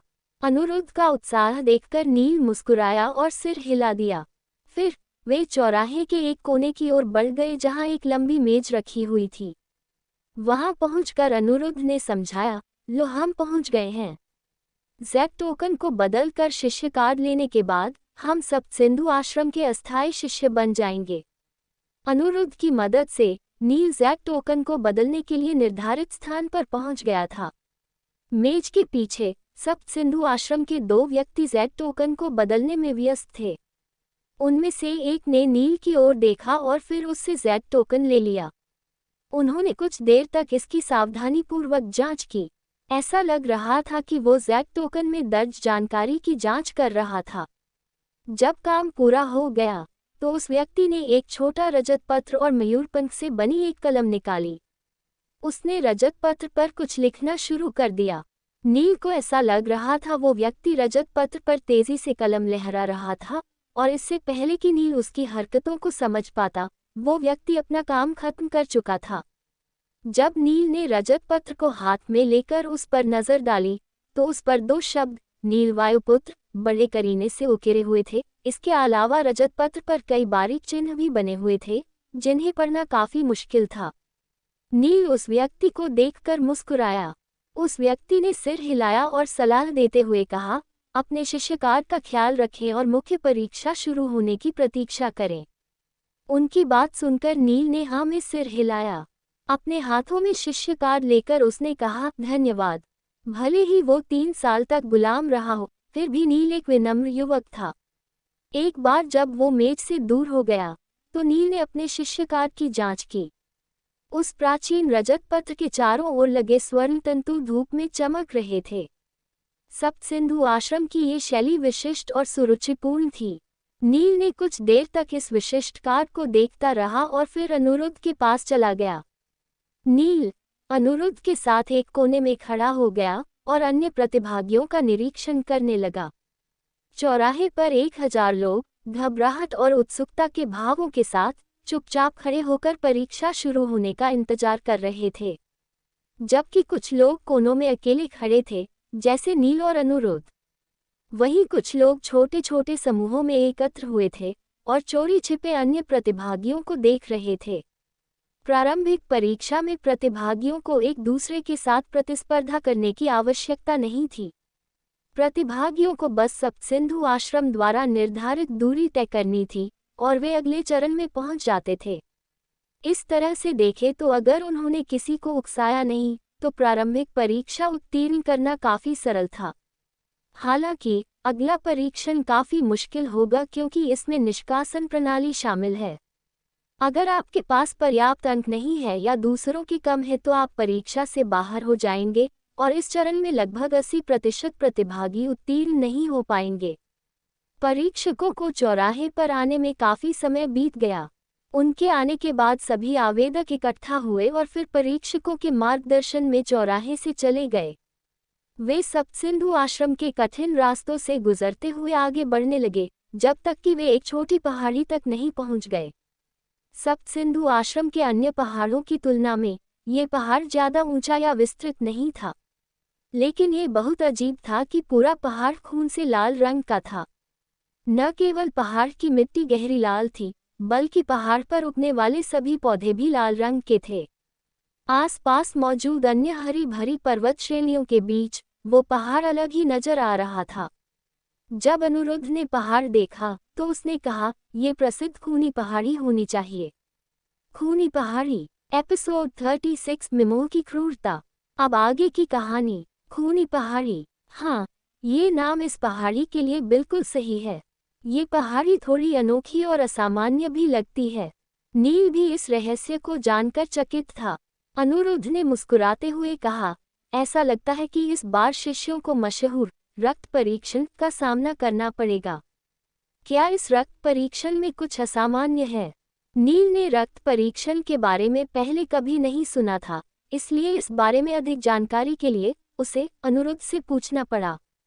अनुरुद्ध, नील जितना पढ़ा लिखा नहीं था, लेकिन सप्त सिंधु आश्रम के बारे में अनुरुद्ध नील से कहीं अधिक जानता था। राजधानी में जन्मे अनुरुद्ध का बचपन से ही सपना था कि वो सप्त सिंधु आश्रम में प्रवेश कर सके। इसलिए उसने अपने परिवार और कबीले से सप्त सिंधु आश्रम के बारे में ज़्यादा से ज़्यादा जानकारी एकत्र की थी। वहीं नील, जो छोटे से नगर से यहाँ आया था, इस वजह से अनुरुद्ध सप्त सिंधु आश्रम और इसकी परीक्षा के नियमों से अधिक परिचित था। चूंकि वो और नील दोस्त थे, इसलिए अनुरुद्ध ने उसे पूरी बात समझाई। दरअसल इस पहाड़ी का रंग लाल होने की वजह यहाँ मौजूद अद्वितीय अयस्क है। इस अयस्क को जादुई लाल रेत कहा जाता है। जादुई लाल रेत वो अयस्क जिसका उपयोग जादुई सरनी ऊर्जा जाल बनाने के लिए किया जाता है। जब नील ने अनिरुद्ध का स्पष्टीकरण सुना तो उसकी भौहें आश्चर्य से ऊपर उठ गईं। उसने इस जादुई लाल रेत के बारे में पहले भी सुना था, जो भ्रामक सरनी बनाने की एक आवश्यक सामग्री थी। यहाँ तक कि नश्वर हथियार बनाते समय लोहार जादुई उसमें लाल रेत मिलाते हैं, जिससे प्रतिद्वंद्वी उस हथियार के हमले से भ्रमित हो जाते हैं। इसके अलावा इस तरह के अयस्क का उपयोग अक्सर जादुई सरनियों और भ्रम पत्रों में किया जाता है। नील की बात को स्वीकार करते हुए अनिरुद्ध ने कहा, हाँ, मैंने सुना है कि सप्तसिंधु आश्रम के शक्तिशाली गुरुओं ने परीक्षण और मूल्यांकन के लिए खूनी पहाड़ी को चुना है और पूरी पहाड़ी को एक बड़ी जादू सरनी में बदलने के लिए जादुई लाल रेत का उपयोग किया जाता है। आज परीक्षक हमें मुख्य परीक्षा के लिए ही यहाँ लाए होंगे, इसलिए हमें रक्त परीक्षण के लिए तैयार रहना चाहिए। अनिरुद्ध ने रक्त परीक्षण के बारे में सुना था, लेकिन वो इसके बारे में ज़्यादा नहीं जानता था। ये ध्यान में रखते हुए कि जादुई लाल रेत का उपयोग भ्रम सरनी के लिए किया जाता है, इसका अर्थ है परीक्षण अवास्तविक भ्रम से संबंधित होना चाहिए। हालांकि सभी प्रतिभागी मुख्य परीक्षा और इस पहाड़ी के बारे में जानने को उत्सुक थे, लेकिन उन्हें सप्तसिंधु आश्रम के परीक्षकों से कोई और जानकारी नहीं मिली। सभी शिष्यों को पहाड़ी की तलहटी में लाया गया और उन्हें वहां स्थित घरों में ठहराया दिया गया। अगले दिन के रक्त परीक्षण की तैयारी के लिए परीक्षक ने सभी को आराम करने की सलाह दी। अगली सुबह सभी शिष्य पहाड़ की तलहटी में एक बार फिर से एकत्र हुए। उन्हें वहां पहुंचे काफी समय बीत गया, लेकिन उन्हें पहाड़ पर जाने का कोई आदेश नहीं मिला। कई घंटों तक इंतजार करने के बाद आखिरकार शिष्यों को एहसास हुआ कि उन्हें ऊपर जाने की अनुमति क्यों नहीं दी गई। दरअसल वे अन्य समूह के उनके साथ जुड़ने का इंतजार कर रहे थे। प्रारंभिक परीक्षा में उत्तीर्ण हुए हजारों शिष्यों के अलावा लोगों का एक अन्य समूह भी इस रक्त परीक्षण में भाग लेगा। शिष्यों का ये समूह कुलीन परिवारों से आए प्रतिभागियों का था। अपनी उच्च सामाजिक पृष्ठभूमि के कारण कुलीन परिवारों के प्रतिभागियों को प्रारंभिक परीक्षा उत्तीर्ण करने की आवश्यकता नहीं थी। वे सीधे रक्त परीक्षण में शामिल हो सकते थे। सामान्य शिष्यों की तुलना में कुलीन परिवारों के शिष्य के लिए अलग नियम का प्रावधान था और परीक्षण के दौरान भी उन्हें कुछ विशेष अधिकार प्राप्त थे। सैकड़ों रथों के आने से आकाश पूरी तरह भर गया था। उड़ने वाले रथ आसमान से नीचे की तरफ आए और बड़े करीने से पहाड़ी के सामने जमीन पर उतरे। कुलीन परिवारों के प्रत्येक प्रतिभागी के साथ 3 या 4 लोग भी आए थे। कुलीन परिवारों के प्रतिभागियों के साथ आने वाले लोगों में कईयों की आभा बेहद मजबूत थी। जब कुलीन परिवारों के शिष्यों ने हजारों सामान्य शिष्यों को देखा, तो उनकी अभिव्यक्ति से तिरस्कार से भरी थी। अपनी पारिवारिक पृष्ठभूमि और श्रेष्ठ पालन पोषण की वजह से कुलीन परिवारों के ये शिष्य खुद को अन्य शिष्यों से श्रेष्ठ समझते थे। अपने अपने रथ से उतरने के बाद कुलीन परिवारों के शिष्यों ने आपस में ही एक छोटा समूह बना लिया, लेकिन वे सामान्य शिष्यों के करीब नहीं आए। ये देखकर हजारों सामान्य शिष्य कुलीन परिवारों के शिष्यों के इस रवैये से बेहद नाराज हो गए थे। उन्हें लगा कि कुलीन परिवारों के शिष्यों का इंतजार करने की वजह से उनका काफी समय बर्बाद हो गया है। भले ही सामान्य शिष्य इससे बेहद गुस्सा थे, लेकिन उन्होंने कुछ भी बोलने की हिम्मत नहीं की। वे बस धीमी आवाज में कुछ अपशब्द ही बुदबुदा सकते थे। चूंकि उनकी कोई प्रभावशाली पृष्ठभूमि नहीं थी, इसलिए सामान्य शिष्य जानते थे कि वे कुलीन परिवारों के शिष्यों को चुनौती नहीं दे सकते। उनमें कुलीन परिवारों को अपमानित करने की शक्ति नहीं थी। कुलीन परिवारों को मिलने वाले अनुचित लाभ ने उनकी नाराजगी को और भी बढ़ा दिया। कुलीन परिवारों के शिष्यों को बचपन से ही बेहतर प्रशिक्षण की सुविधा प्राप्त थी। उनके पास सभी प्रकार की बहुमूल्य औषधियां भी थीं, जो उनके शरीर और कौशल को निखारने में मदद करते थे। इस प्रकार उनकी योग्यताएं और शक्ति सामान्य शिष्यों की तुलना में अधिक होती थी। और अब उन्हें कुलीन परिवारों के शिष्यों से प्रतिस्पर्धा भी करनी पड़ेगी। उन्हें डर था कि परीक्षण के दौरान कुलीन परिवारों के प्रतिभागी उनके खिलाफ एकजुट होकर उन पर हमला कर देंगे। जब उन्होंने कुलीन परिवारों के शिष्यों के एक छोटे समूह को अपनी ओर जाते देखा तो सामान्य शिष्यों की भीड़ में शोर मच गया। इस छोटे समूह के गुस्से को महसूस करते ही सामान्य शिष्यों ने अवचेतन रूप से उन्हें आगे जाने का रास्ता दे दिया। सामान्य शिष्यों की भीड़ कुलीन परिवारों के शिष्यों के आने से दो हिस्सों में बंट गई, लेकिन एक व्यक्ति अभी भी उनके रास्ते में खड़ा था। वो व्यक्ति नील था, जिसने साधना करने के लिए अपनी आंखें बंद कर रखी थी। नील काफी समय से सामान्य शिष्यों के साथ खड़ा था। जब उसे एहसास हुआ कि परीक्षा शुरू होने की प्रतीक्षा करना व्यर्थ है, तो उसने इस समय का सदुपयोग करते हुए साधना करने का निर्णय लिया। तभी से वो ध्यान की मुद्रा में ही था और उसके आसपास क्या हो रहा था उस पर कोई ध्यान नहीं दिया। लेकिन अचानक उसे महसूस हुआ कि उसके आसपास कुछ अलग गतिविधि हो रही है। धीमी गपशप और बातचीत की जगह अब एक शांत खामोशी ने ले ली थी। जब नील ने अपनी आंखें खोलीं, तो उसने देखा कि कुलीन परिवारों के शिष्यों का एक समूह उसकी ओर बढ़ रहा था। ध्यानावस्था में होने के कारण वो इस बात से अनभिज्ञ था कि इस समय क्या हो रहा था। नील ने अपनी आंखों के कोनों से अन्य सामान्य शिष्यों की ओर देखा। उसने देखा कि भीड़ दो भागों में विभाजित हो गई थी और कुलीन परिवारों के शिष्य सीधे उसकी तरफ आने लगे। लेकिन नील को एहसास हो गया था कि वो समूह उसके पास ही आ रहा था। मैं आपकी क्या मदद कर सकता हूँ? नील ने मुस्कुराते हुए पूछा।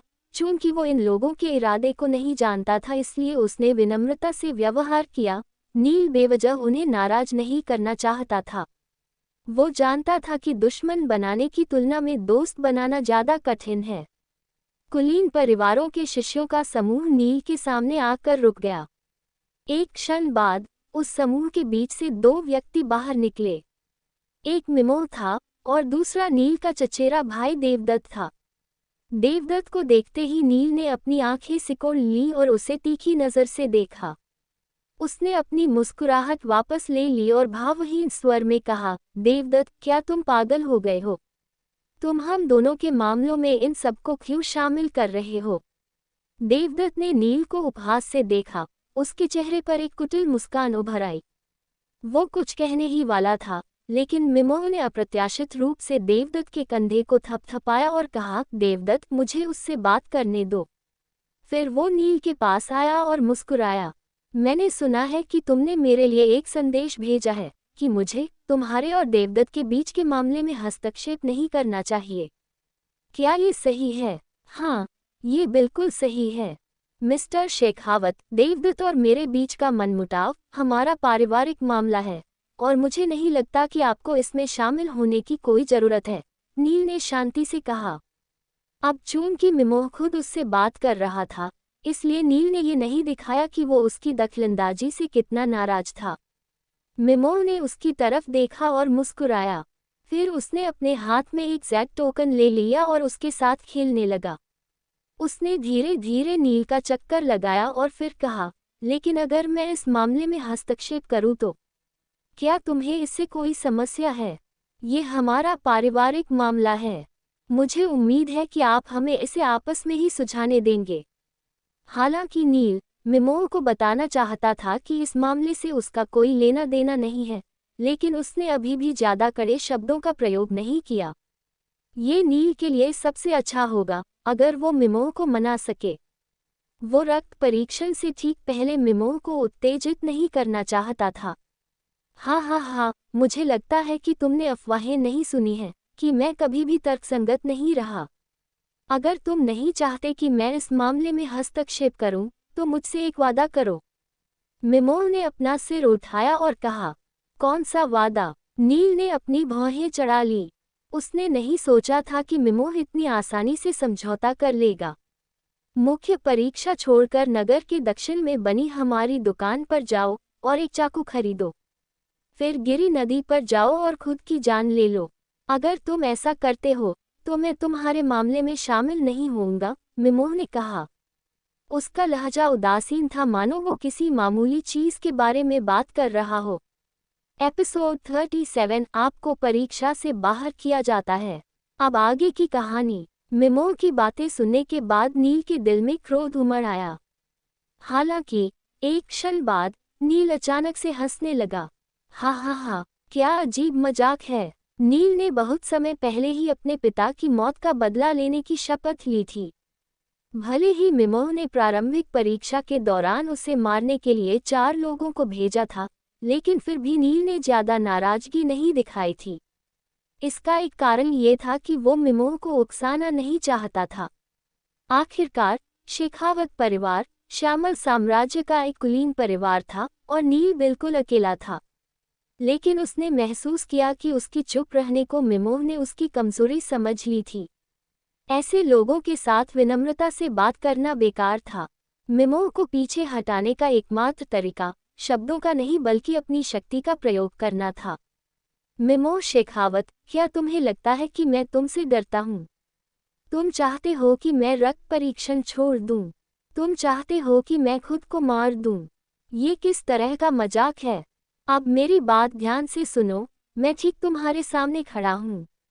अगर तुम्हें लगता है कि तुम मेरी जान ले सकते हो, तो आजमा कर देख लो।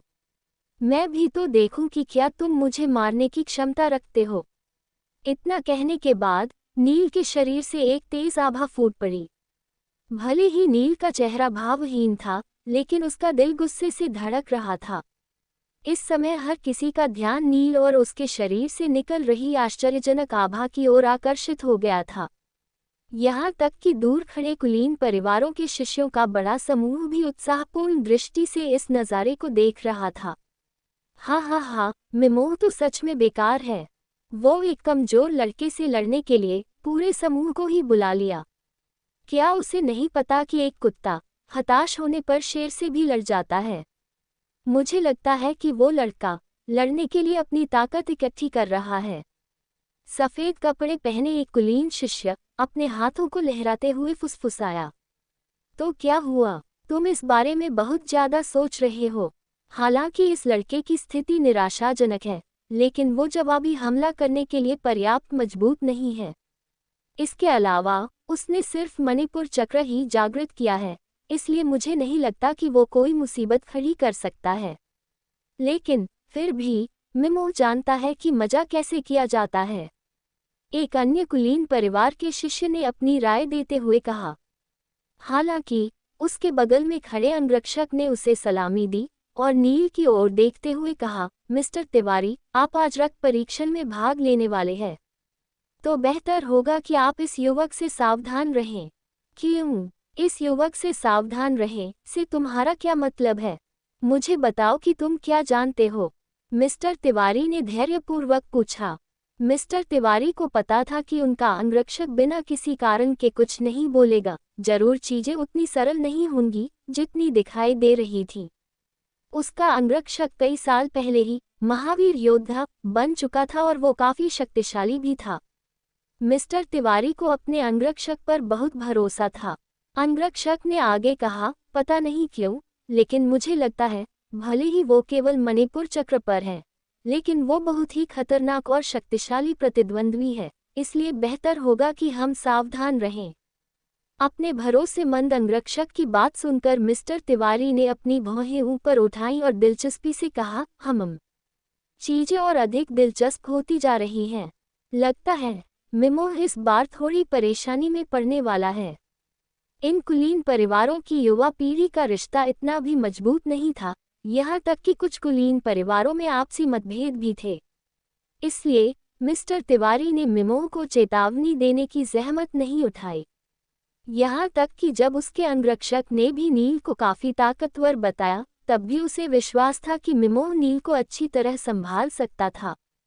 चूंकि वो भी एक कुलीन परिवार था, इसलिए वो मिमोह की क्षमताओं को स्पष्ट रूप से जानता था। दूसरी ओर देवदत्त और वे कुलीन परिवारों के शिष्यों के चेहरे पर अजीब भाव थे। जाहिर है नील के शब्द अभी भी उनके कानों में गूंज रहे थे। मिमोह ने उस जैक टोकन को अपनी उंगलियों के बीच घुमाना जारी रखा। मिमोह का चेहरा शांत था, लेकिन उसकी आंखों में हत्या का इरादा झलक रहा था। वास्तव में मौत राहत पाने का सबसे आरामदायक तरीका है। मेरे पास तुम्हें दर्द देने के और भी कई तरीके हैं। क्या तुम जानना चाहते हो? मुझे इसकी आवश्यकता नहीं है, लेकिन ध्यान रखें, मुझे मारना इतना आसान नहीं है। नील को व्यंग्यपूर्वक जवाब दिया। तुम किसका इंतजार कर रहे हो भाई? समय बर्बाद करना बंद करो और उसे मार डालो। अब और इंतजार करने में असमर्थ एक लंबा युवक मिमो के पीछे से निकला। उसने अपनी मुट्ठी उठाए और पूरी ताकत से उसे नील के सिर पर चला दी। युवक की ताकत अनाहत चक्र के चरम पर थी। वो मुक्का काफी शक्तिशाली था, लेकिन नील घबराया नहीं। इसके बजाय उसने आने वाले शक्तिशाली मूके का सामना करने के लिए अपने मूके को ऊपर उठा दिया। देखने वाले लोगों को लगा कि भले ही नील दृढ़ निश्चयी था, लेकिन फिर भी उसे इस तरह से बात नहीं करनी चाहिए थी। मणिपुर चक्र की ताकत के साथ अनाहत चक्र के योद्धा को हराना अंडे से पत्थर तोड़ने जैसा था। बूम! इधर दोनों के मुंह के आपस में टकरा गए, जिससे एक जोरदार आवाज आई। ये हमला इतना जोरदार था कि ये नील की बांह तोड़ सकता था। अनुरुद्ध ज्यादा दूर नहीं था। जब उसने उस लंबे युवक को नील पर हमला करते देखा तो उसका मुंह खुला रह गया और उसकी आंखें चिंता से भरी हुई थीं। अनुरुद्ध नील की ताकत को जानता था कि वो बिल्कुल भी कमजोर नहीं था, लेकिन उसने कल का आखिरी दृश्य नहीं देखा था। उसके विचार में भले ही नील ताकतवर था, लेकिन अनाहत चक्र के योद्धा के खिलाफ जीतना लगभग नामुमकिन था। इस बार नील बड़ी मुसीबत में फंस गया था, लेकिन सबने जो सोचा था वैसा कुछ भी नहीं हुआ। सभी की नज़र नील पर जा टिकी, जो अभी भी उसी स्थान पर खड़ा था। उसके पैर जमीन पर मजबूती से जमे हुए थे। एक गर्म धारा नील के शरीर में प्रवाहित होने लगी और लंबे युवक के मुंह की ताकत को कम कर दिया। जबकि वो लंबा युवक लड़खड़ा कर कई कदम पीछे आ गया और लगभग जमीन पर गिर गया था। यही नहीं, उसका हाथ भी घायल हो गया और उसका चेहरा गुस्से और शर्म से लाल हो गया। अधिकांश लोगों को परिणाम की उम्मीद नहीं थी और वे आश्चर्यचकित लग रहे थे। उन्होंने नील को प्रशंसा के साथ देखा। अनाहत चक्र के योद्धा के हमले को मणिपुर चक्र की ताकत के साथ रोकना, ये काम कोई सामान्य व्यक्ति नहीं कर सकता था, लेकिन नील ने ऐसा कर दिखाया था। 1000 से अधिक सामान्य शिष्यों की उपस्थिति में नील ने एक कुलीन परिवार के शिष्य को सबक सिखाया था। इससे उन सामान्य शिष्यों के दिल में एक अवर्णनीय खुशी महसूस हुई। इसके विपरीत मिमोह के लोग अब चुप नहीं रह सकते थे। उन्होंने नील पर हमला करने के इरादे से उसे घेर लिया और उस पर चिल्लाने लगे। नील ने गहरी सांस ली और अपनी आंखें सिकोड़ लीं। अगर वो सब उस पर हमला करते हैं तो वो केवल पलटवार ही कर सकता है। वो अपने विनाश की प्रतीक्षा नहीं करेगा, बल्कि आखिरी सांस तक लड़ेगा। भले ही वो उन सभी को न मार पाए, फिर भी वो जितना हो सकेगा उतने लोगों को मार देगा। इसी समय एक तेज आवाज सुनाई दी, तुम क्या बकवास कर रहे हो? आज तुम लोगों के खूनी परीक्षण का दिन है और तुम यहाँ पर एक दूसरे से ही लड़ाई कर रहे हो। चारों ओर देखने पर उन्होंने एक रथ को अपनी ओर बढ़ते देखा। उस रथ पर एक आदमी खड़ा था, जिसने अभी अभी चिल्लाकर सभी को रोका था। यशवंत ने एक मैली कुचली पोशाक पहन रखी थी और उसका चेहरा चौकोर था। वो रक्त परीक्षण की अनुशासन व्यवस्था देखने वाला एक परीक्षक था। यशवंत अपने रथ से कूद गया और जानबूझकर नील के पास चला आया और सभी से पूछा, अभी यहाँ पर कौन लड़ रहा था? परीक्षक, ये लड़का यही है जो सभी से लड़ रहा था। नील की ओर इशारा करते हुए देवदत्त ने आरोप लगाया। लड़ने के लिए 2 लोगों की जरूरत होती है। दूसरा कौन है? यशवंत से पूछा। वो मैं था, शेखावत परिवार के लंबे युवक ने स्वीकार किया। यशवंत ने सिर हिलाया और गंभीरता से कहा, ठीक है, रक्त परीक्षण में भाग लेने के लिए आप दोनों की पात्रता रद्द कर दी गई है। नील का चेहरा तुरंत पीला पड़ गया। अगर उसे परीक्षा से बाहर कर दिया गया तो ये अनुचित होगा। उसे अपना बचाव करने के लिए मजबूर होना पड़ा। परीक्षक, मैंने लड़ाई शुरू नहीं की, मुझे लड़ने के लिए मजबूर किया गया। फिर मुझे परीक्षा से बाहर क्यों किया जा रहा है? कोई फर्क नहीं पड़ता कि आपने ऐसा क्यों किया। अगर आप यहाँ लड़ाई करते हैं तो आपको बिना किसी अपवाद के सप्तसिंधु आश्रम से बाहर निकाल दिया जाएगा। यशवंत नील का स्पष्टीकरण बिल्कुल भी नहीं सुनना चाहता था। उसने अपना निर्णय सुनाने से किसी से कुछ नहीं पूछा। एपिसोड 38 एक ही थाली के चट्टे बट्टे। शेखावत परिवार के लंबे युवक ने कहा, परीक्षक, मैं सप्तसिंधु आश्रम का आंतरिक शिष्य हूँ और रक्त परीक्षण में भाग नहीं ले रहा हूँ। आंतरिक शिष्य, यशवंत ने पूछा, आप किस दल से हैं? मैं व्योम दल से हूँ, परीक्षक, लंबे युवक ने उत्तर दिया। हम व्योम दल के आचार्य रामचरण भी यहाँ मौजूद हैं। चूंकि आप एक आंतरिक शिष्य हैं, इसलिए आपके दल से 100 अंक काट लिए जाएंगे, यशवंत ने घोषणा की। लंबे युवक के चेहरे पर मुस्कान आ गई और वो तनाव मुक्त दिख रहा था। जैसा कि सभी जानते थे, कमजोर और सामान्य स्तर के लोगों के लिए 100 अंक बहुत थे, लेकिन कुलीन परिवारों के शिष्यों के लिए ये कुछ भी नहीं था।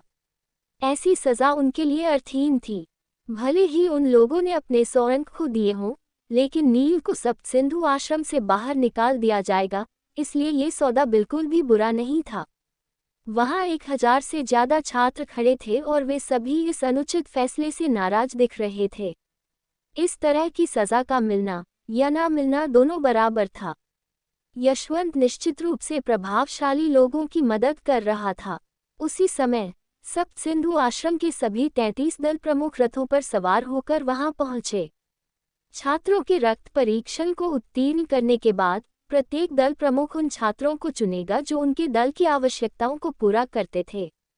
वे छात्रों के प्रदर्शन और परीक्षा परिणाम के आधार पर अपने लिए सही शिष्य का चयन करेंगे। अपने अपने दलों का बेहतर विकास करने के लिए प्रत्येक दल प्रमुख अपने दल के लिए सर्वश्रेष्ठ छात्रों का चयन करना चाहते थे। इधर नील समझ गया कि उसकी स्थिति कितनी खराब थी। यशवंत स्पष्ट रूप से कुलीन परिवारों की मदद कर रहा था, इसलिए उसने अपना तर्क दिया। परीक्षक, मैंने ये लड़ाई नहीं शुरू की थी।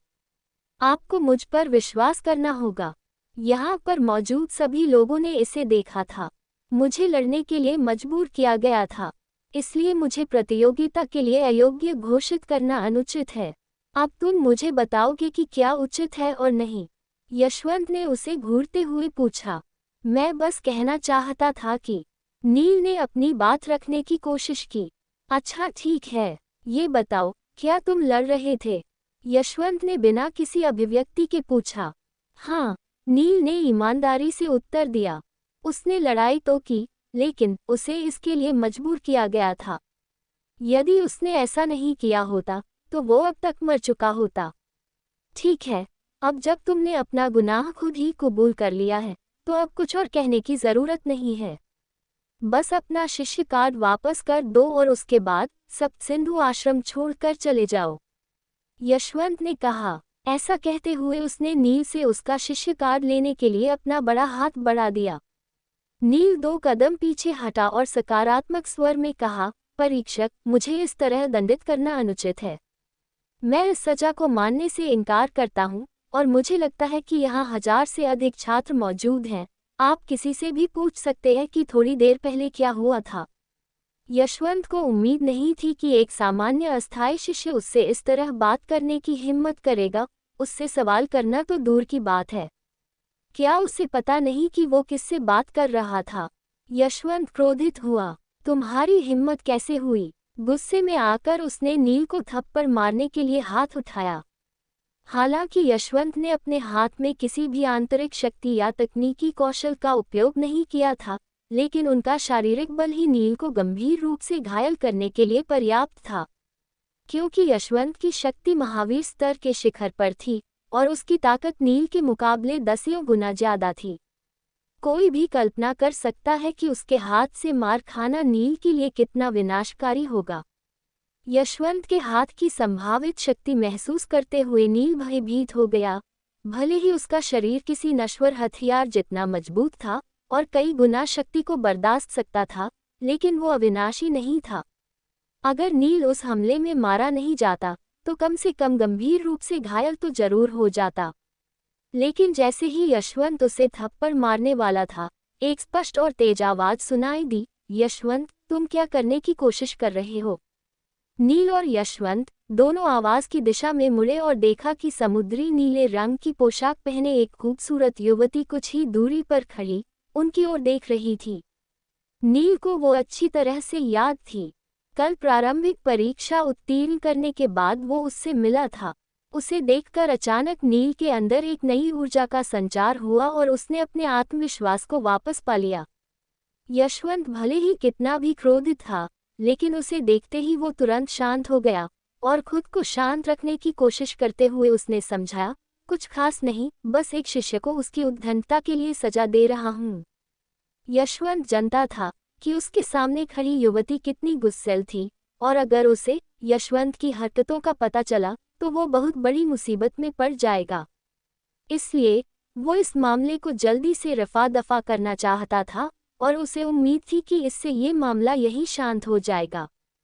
हालांकि सच तो ये था कि उप प्रमुख शुभांगी उन लोगों को काफी देर से देख रही थी और वो इसके कारण और प्रभाव दोनों को अच्छी तरह से जानती थी।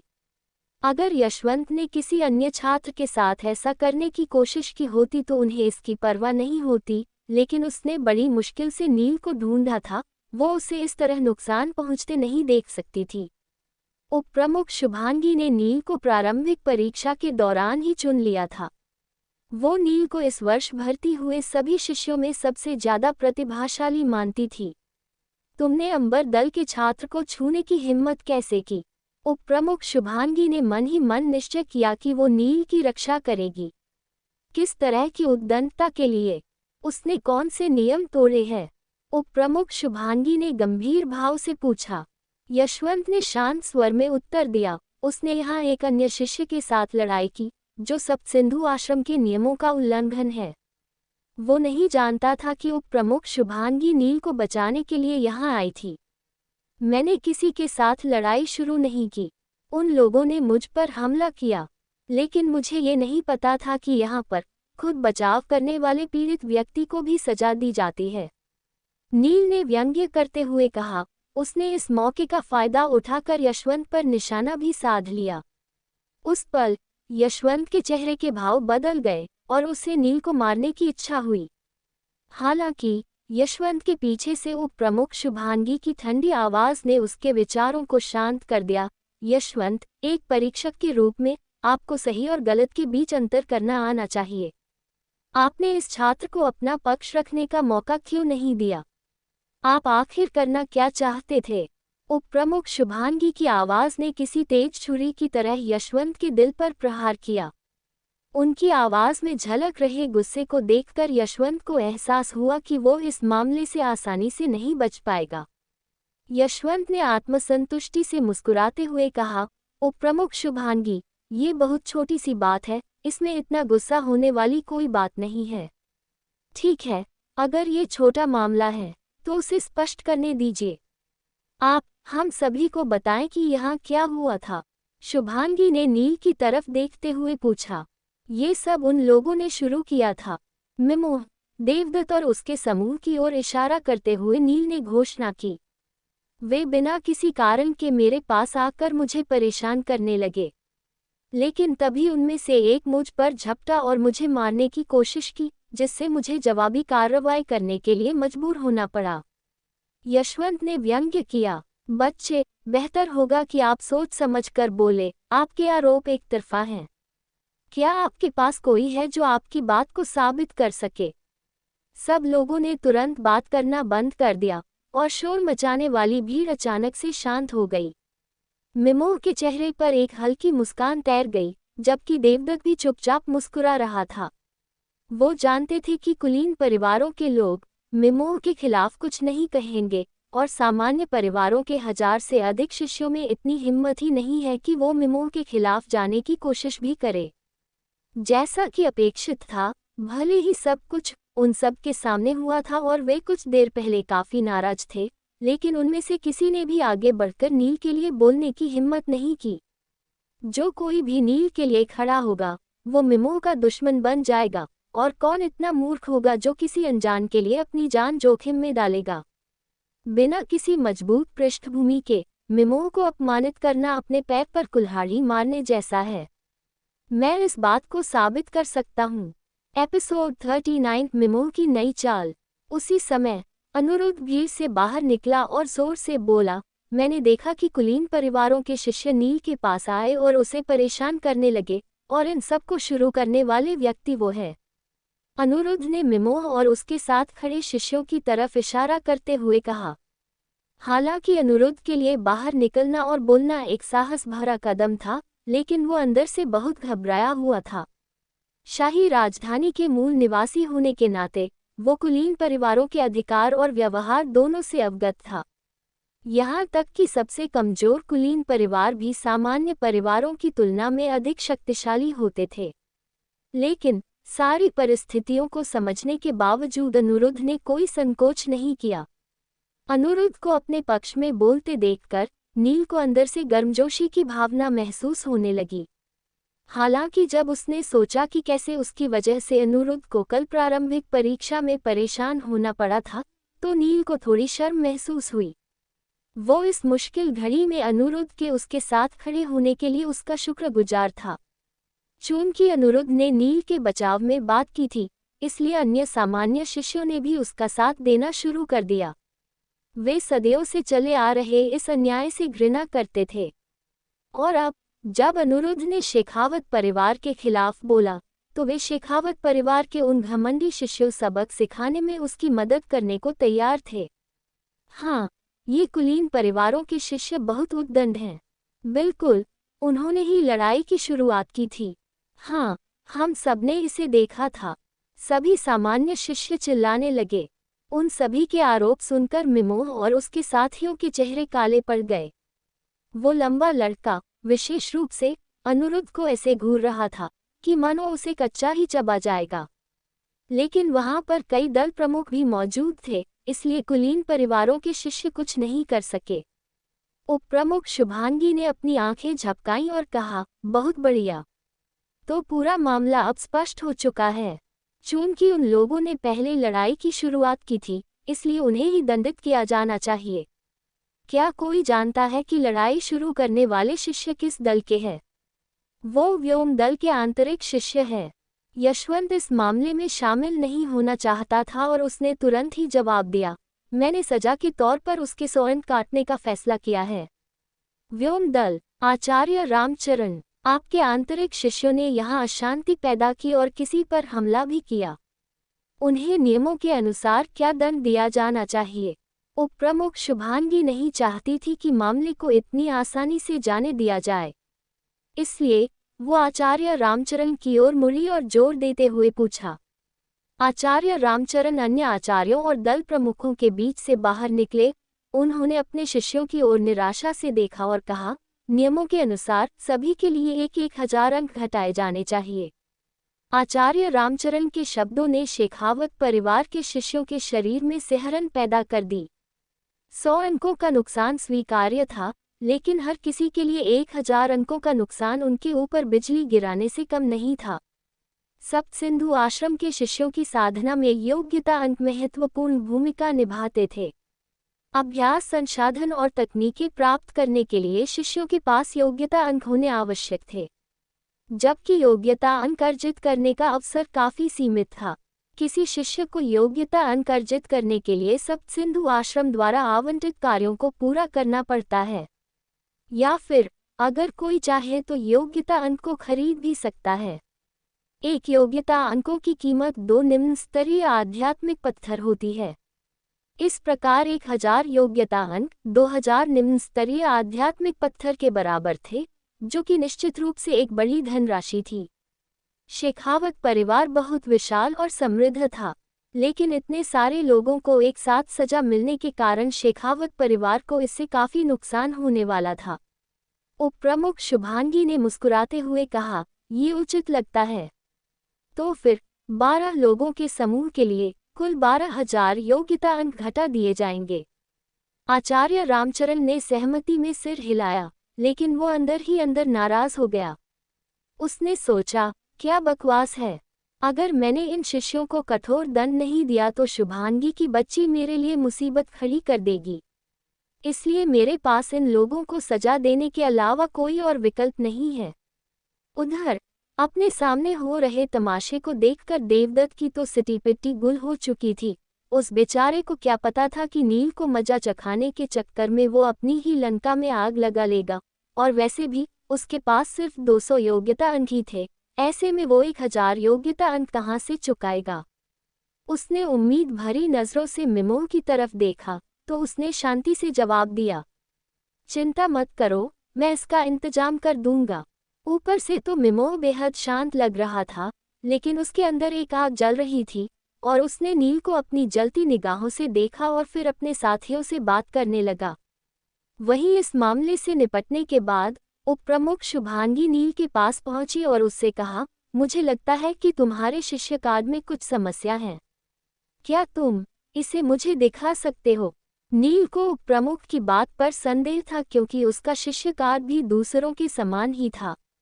इसमें भला क्या समस्या हो सकती है? लेकिन चूंकि उप प्रमुख शुभांगी ने उसकी मदद की थी, इसलिए नील उनकी बात को मना भी नहीं कर सकता था। इसके अलावा नील थोड़ा भोला भी था। उसने नहीं सोचा था कि उप प्रमुख शुभांगी जितनी खूबसूरत लड़की कोई खलनायक भी हो सकती है। उसके हिसाब से तो वो बेहद प्यारी और सच्ची इंसान है। ये सोचने के बाद नील ने अपना शिष्य कार्ड उन्हें सौंप दिया। उप प्रमुख शुभांगी ने ध्यान से नील से शिष्य कार्ड ले लिया, फिर इसे लौटाने से पहले इसके साथ थोड़ी देर तक खेलती रही। वो उसे देखकर मुस्कुराए और बोली, ठीक है, ऐसा लगता है कि इस कार्ड में कोई समस्या नहीं है। नील उप प्रमुख शुभांगी के अजीब व्यवहार से हैरान था, लेकिन उसने इसके बारे में अधिक नहीं सोचा। अब उसके लिए सबसे महत्वपूर्ण बात रक्त परीक्षण में उत्तीर्ण होना था। इसके बाद निरीक्षक यशवंत भीड़ के बीच में खड़े हुए और रक्त परीक्षण के नियमों की घोषणा करने लगे। रक्त परीक्षण बहुत ही सरल है। आपको तथाकथित ब्रह्म जानवरों को मारना होगा। परीक्षार्थी को किसी ब्रह्म जानवर को मारने पर एक पत्थर का टुकड़ा मिलेगा, जिसे जीवन पत्थर कहा जाता है। पूरी खूनी पहाड़ी को 5 क्षेत्रों में विभाजित किया गया है। पहला स्तर सबसे बाहरी क्षेत्र से शुरू होता है। यहाँ पर मौजूद पहले रैंक के ब्रह्म जानवरों को मारने पर परीक्षार्थियों को हरे रंग का जीवन पत्थर प्राप्त होगा। दूसरे स्तर पर आपको दूसरे रैंक के ब्रह्म जानवरों का सामना करना पड़ेगा। उन्हें मारने पर आपको पीले रंग का जीवन पत्थर मिलेगा। तीसरे रैंक के ब्रह्म जानवरों को मारने पर परीक्षार्थियों को नीले रंग का जीवन पत्थर मिलेगा। इसी तरह चौथे रैंक के ब्रह्म जानवरों को मारने पर आपको बैंगनी रंग का जीवन पत्थर मिलेगा, जबकि 5वें रैंक के ब्रह्म जानवरों को मारने पर परीक्षार्थियों को काले रंग का जीवन पत्थर मिलेगा। उद्धरण चिन्ह। यशवंत ने आगे बढ़ने से पहले एक बार सभी को देखा और फिर आगे कहा, परीक्षा उत्तीर्ण करने के लिए परीक्षार्थियों को 100 हरे जीवन पत्थर, 30 पीले जीवन पत्थर, 10 नीले पत्थर, 3 बैंगनी पत्थर या फिर 1 काले जीवन पत्थर के टुकड़े की आवश्यकता होती है। नील ने निर्देशों को ध्यान से सुना। ऐसा लगता था कि सबसे बाहरी क्षेत्र के ब्रह्म जानवरों को मारना सबसे आसान काम था क्योंकि वे सिर्फ पहले रैंक के थे। लेकिन परीक्षा में उत्तीर्ण होने के लिए 100 जानवरों को मारने की जरूरत थी। जहां तक सबसे मजबूत यानी 5वें रैंक के ब्रह्म जानवरों की बात है, तो परीक्षा में उत्तीर्ण होने के लिए केवल एक जानवर को ही मारने की जरूरत थी। इसका मतलब ये होना चाहिए कि 5वें रैंक का ब्रह्म जानवर इतना शक्तिशाली होगा कि उसे मारना बहुत ही ज्यादा मुश्किल होगा। एक और बात, खूनी पहाड़ी पर जो कुछ भी होता है वो सब केवल एक भ्रम है। आपको चोट लगेगी, आपको दर्द होगा और आप मर भी सकते हैं, लेकिन ये सब सिर्फ भ्रम है। यदि आप मर जाते हैं तो आपको पहाड़ी से नीचे भेज दिया जाएगा, लेकिन इसका मतलब होगा कि आप परीक्षा से बाहर हो गए हैं। इसे ध्यान में रखें, हर किसी के पास केवल एक ही मौका है, इसलिए अपना सर्वश्रेष्ठ प्रयास करें। यशवंत ने खूनी पहाड़ी की ओर इशारा किया और कहा, अब आप पहाड़ी पर जा सकते हैं। हमेशा की तरह सबसे पहले कुलीन परिवारों के शिष्य पहाड़ी पर जाएंगे। कुलीन परिवारों का विशेषाधिकार। फिर से ये एक अनुचित नियम था क्योंकि जो लोग पहले पहाड़ पर चढ़ते थे उन्हें दूसरों की तुलना में अधिक लाभ होता था। दुर्भाग्य से ये नियम सप्तसिंधु आश्रम के संस्थापकों द्वारा बनाया गया था। अफवाहों के अनुसार सप्तसिंधु आश्रम, कुलीन परिवारों और यहाँ तक कि शाही परिवार के बीच गुप्त संबंध थे। इस प्रकार बिना मजबूत पृष्ठभूमि वाले शिष्य हमेशा पीछे ही रहते थे। अचानक कुलीन परिवार के एक शिष्य ने पूछा, क्या मैं अपने अंगरक्षकों को पहाड़ी पर ले जा सकता हूँ? बिल्कुल नहीं। सवाल सुनकर यशवंत को थोड़ा गुस्सा आ गया। अगर कोई परीक्षार्थी अपने साथ सहायक ले जाएगा, तो फिर परीक्षा का क्या मतलब था? ऐसे तो रक्त परीक्षण में उत्तीर्ण होने के लिए कोई भी व्यक्ति अंगरक्षकों की मदद ले सकता है। मिमोह ने अपने परिवार के 2 सदस्यों की ओर रुख किया जो रक्त परीक्षण में भी भाग लेने वाले थे। अखिल, निखिल, तुम दोनों को उन 2 लड़कों के चेहरे याद हो जाने चाहिए। जब तुम पहाड़ी पर चढ़ोगे तो उन्हें परीक्षा से बाहर निकालने की कोशिश करोगे। फिर मिमोह ने उन्हें गर्दन काटने का इशारा करने से पहले तेजी से इधर उधर देखा कि कहीं कोई उसे देख तो नहीं रहा है। एपिसोड 40 राक्षसी बंदर से सामना। अखिल और निखिल ने सिर हिलाया और कहा, छोटे मालिक, आप चिंता मत करो। हम ये सुनिश्चित करेंगे कि वे परीक्षा में सफल न हो पाए।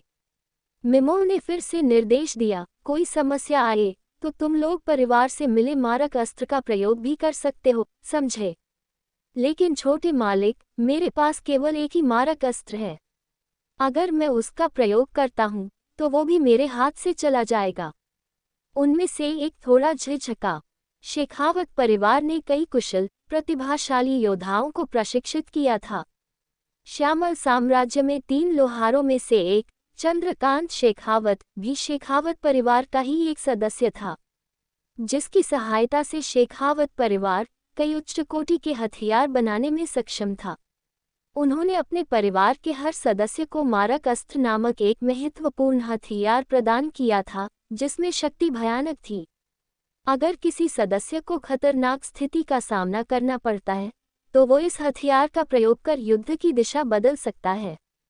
हालांकि शेखावत परिवार के प्रत्येक सदस्य के पास केवल एक ही मारक अस्त्र था। यही कारण है कि अखिल और निखिल नील को मारने के लिए इसका प्रयोग करने से झिझक रहे थे।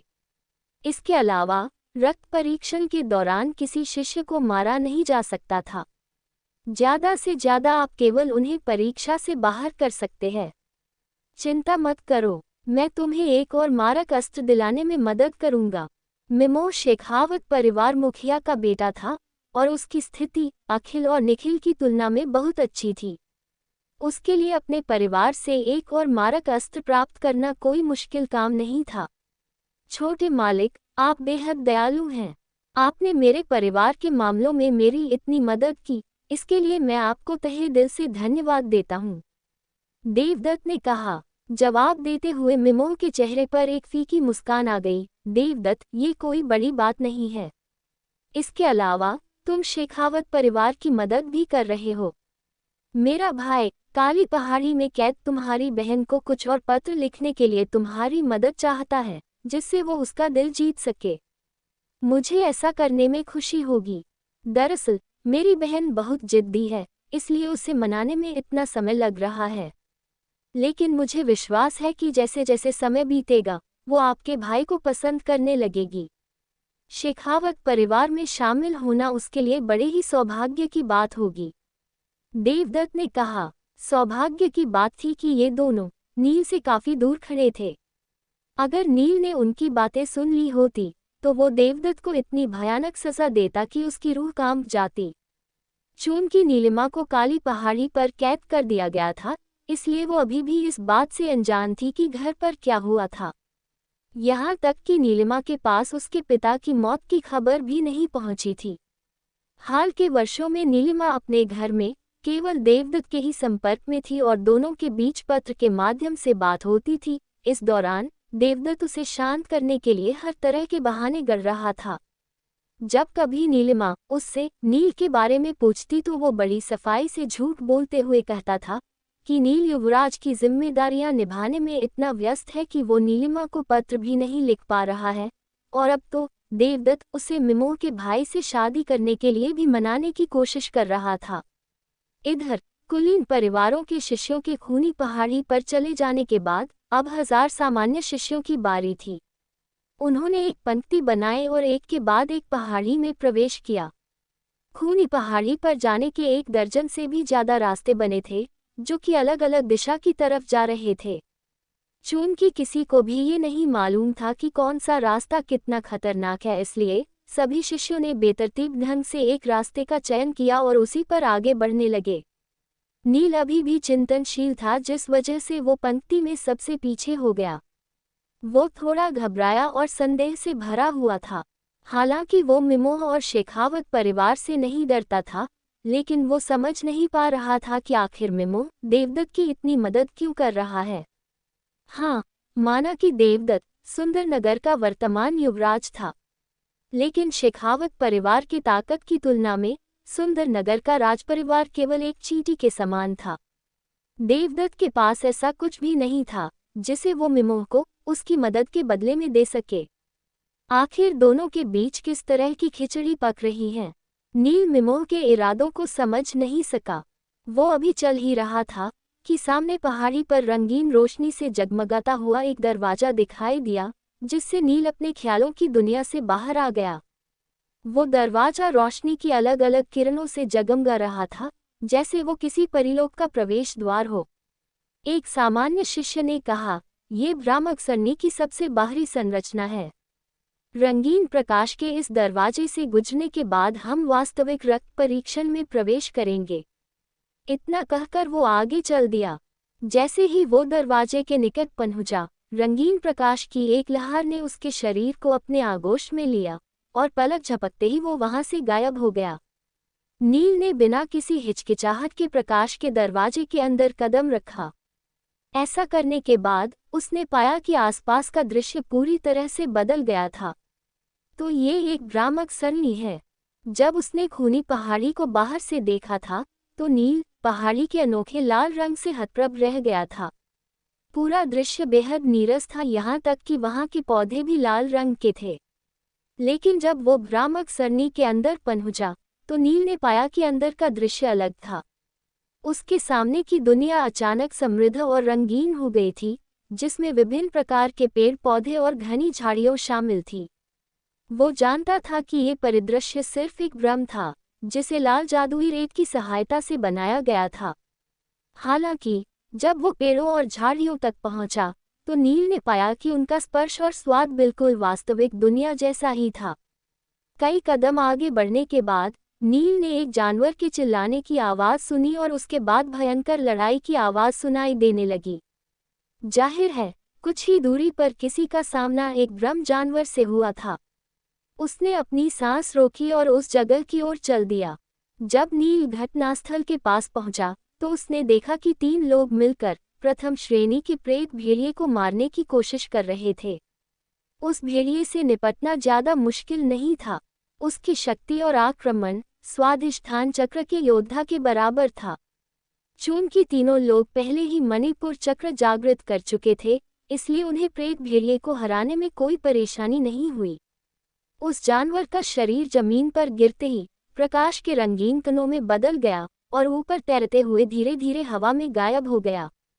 उसके गायब होने के बाद वहां पर केवल हरे रंग का एक जीवन पत्थर बाकी रह गया था, जो कि हरे रंग का प्रकाश बिखेरते हुए जमीन पर पड़ा था।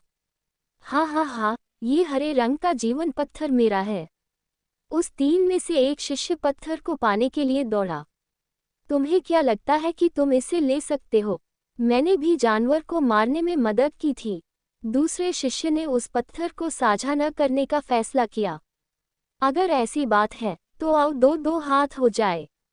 यदि तुम जीत गए तो ये पत्थर तुम्हारा हो जाएगा। कुछ समय पहले भेड़िए को मारने के लिए 3 लोगों ने मिलकर काम किया था। अब वे इस बात पर विवाद कर रहे थे कि उस जीवन पत्थर को कौन लेगा।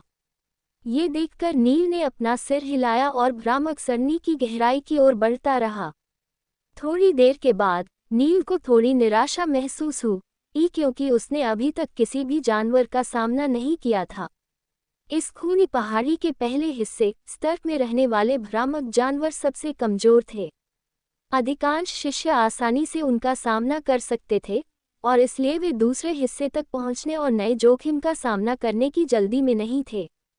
परिणामस्वरूप जानवरों का शिकार करने वाले शिष्यों की संख्या वहां मौजूद जानवरों की संख्या से अधिक हो गई। जैसे ही कोई जानवर प्रकट होता, कोई न कोई उसे मारने के लिए दौड़ पड़ता।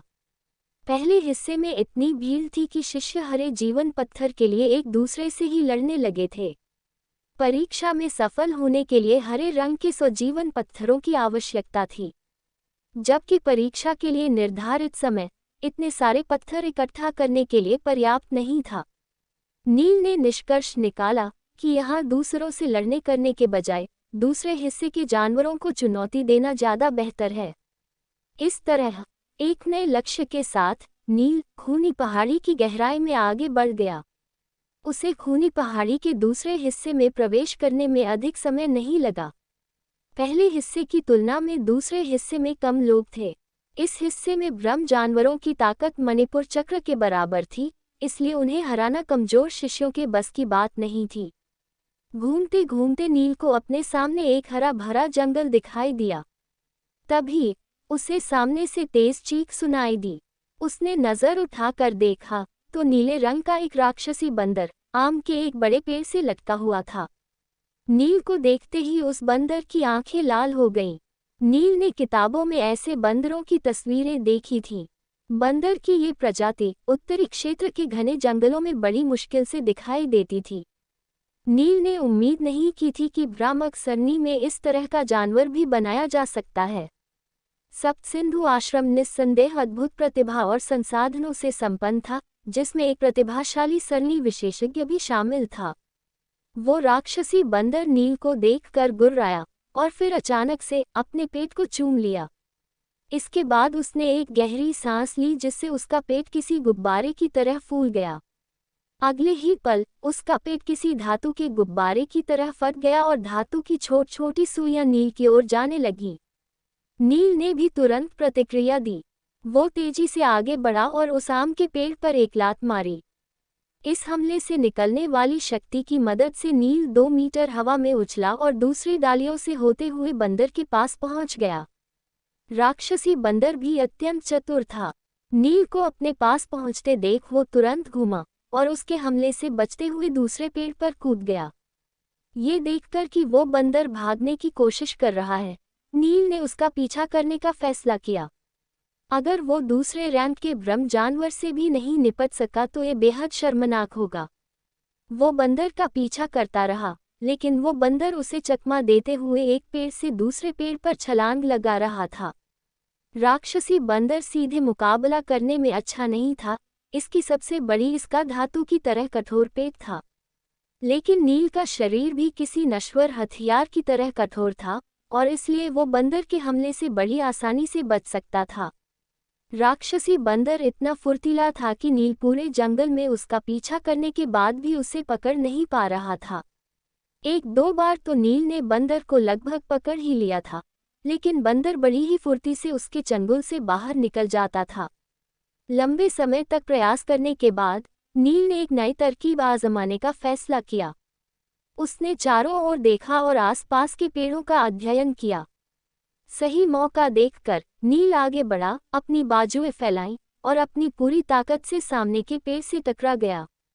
नील की टक्कर से वो बड़ा और घना पेड़ टूटकर 2 हिस्सों में बंट गया। तो क्या होगा आगे? क्या नील उस राक्षसी बंदर को मारने में कामयाब होगा? और क्या नील को देवदत्त की घटिया इरादों के बारे में पता चल पाएगा? जानने के लिए आगे की स्टोरी देखिए सिर्फ अनोखी स्टोरी यूट्यूब चैनल पर। और साथ ही लाइक, कमेंट, शेयर और सब्सक्राइब करना ना भूलें।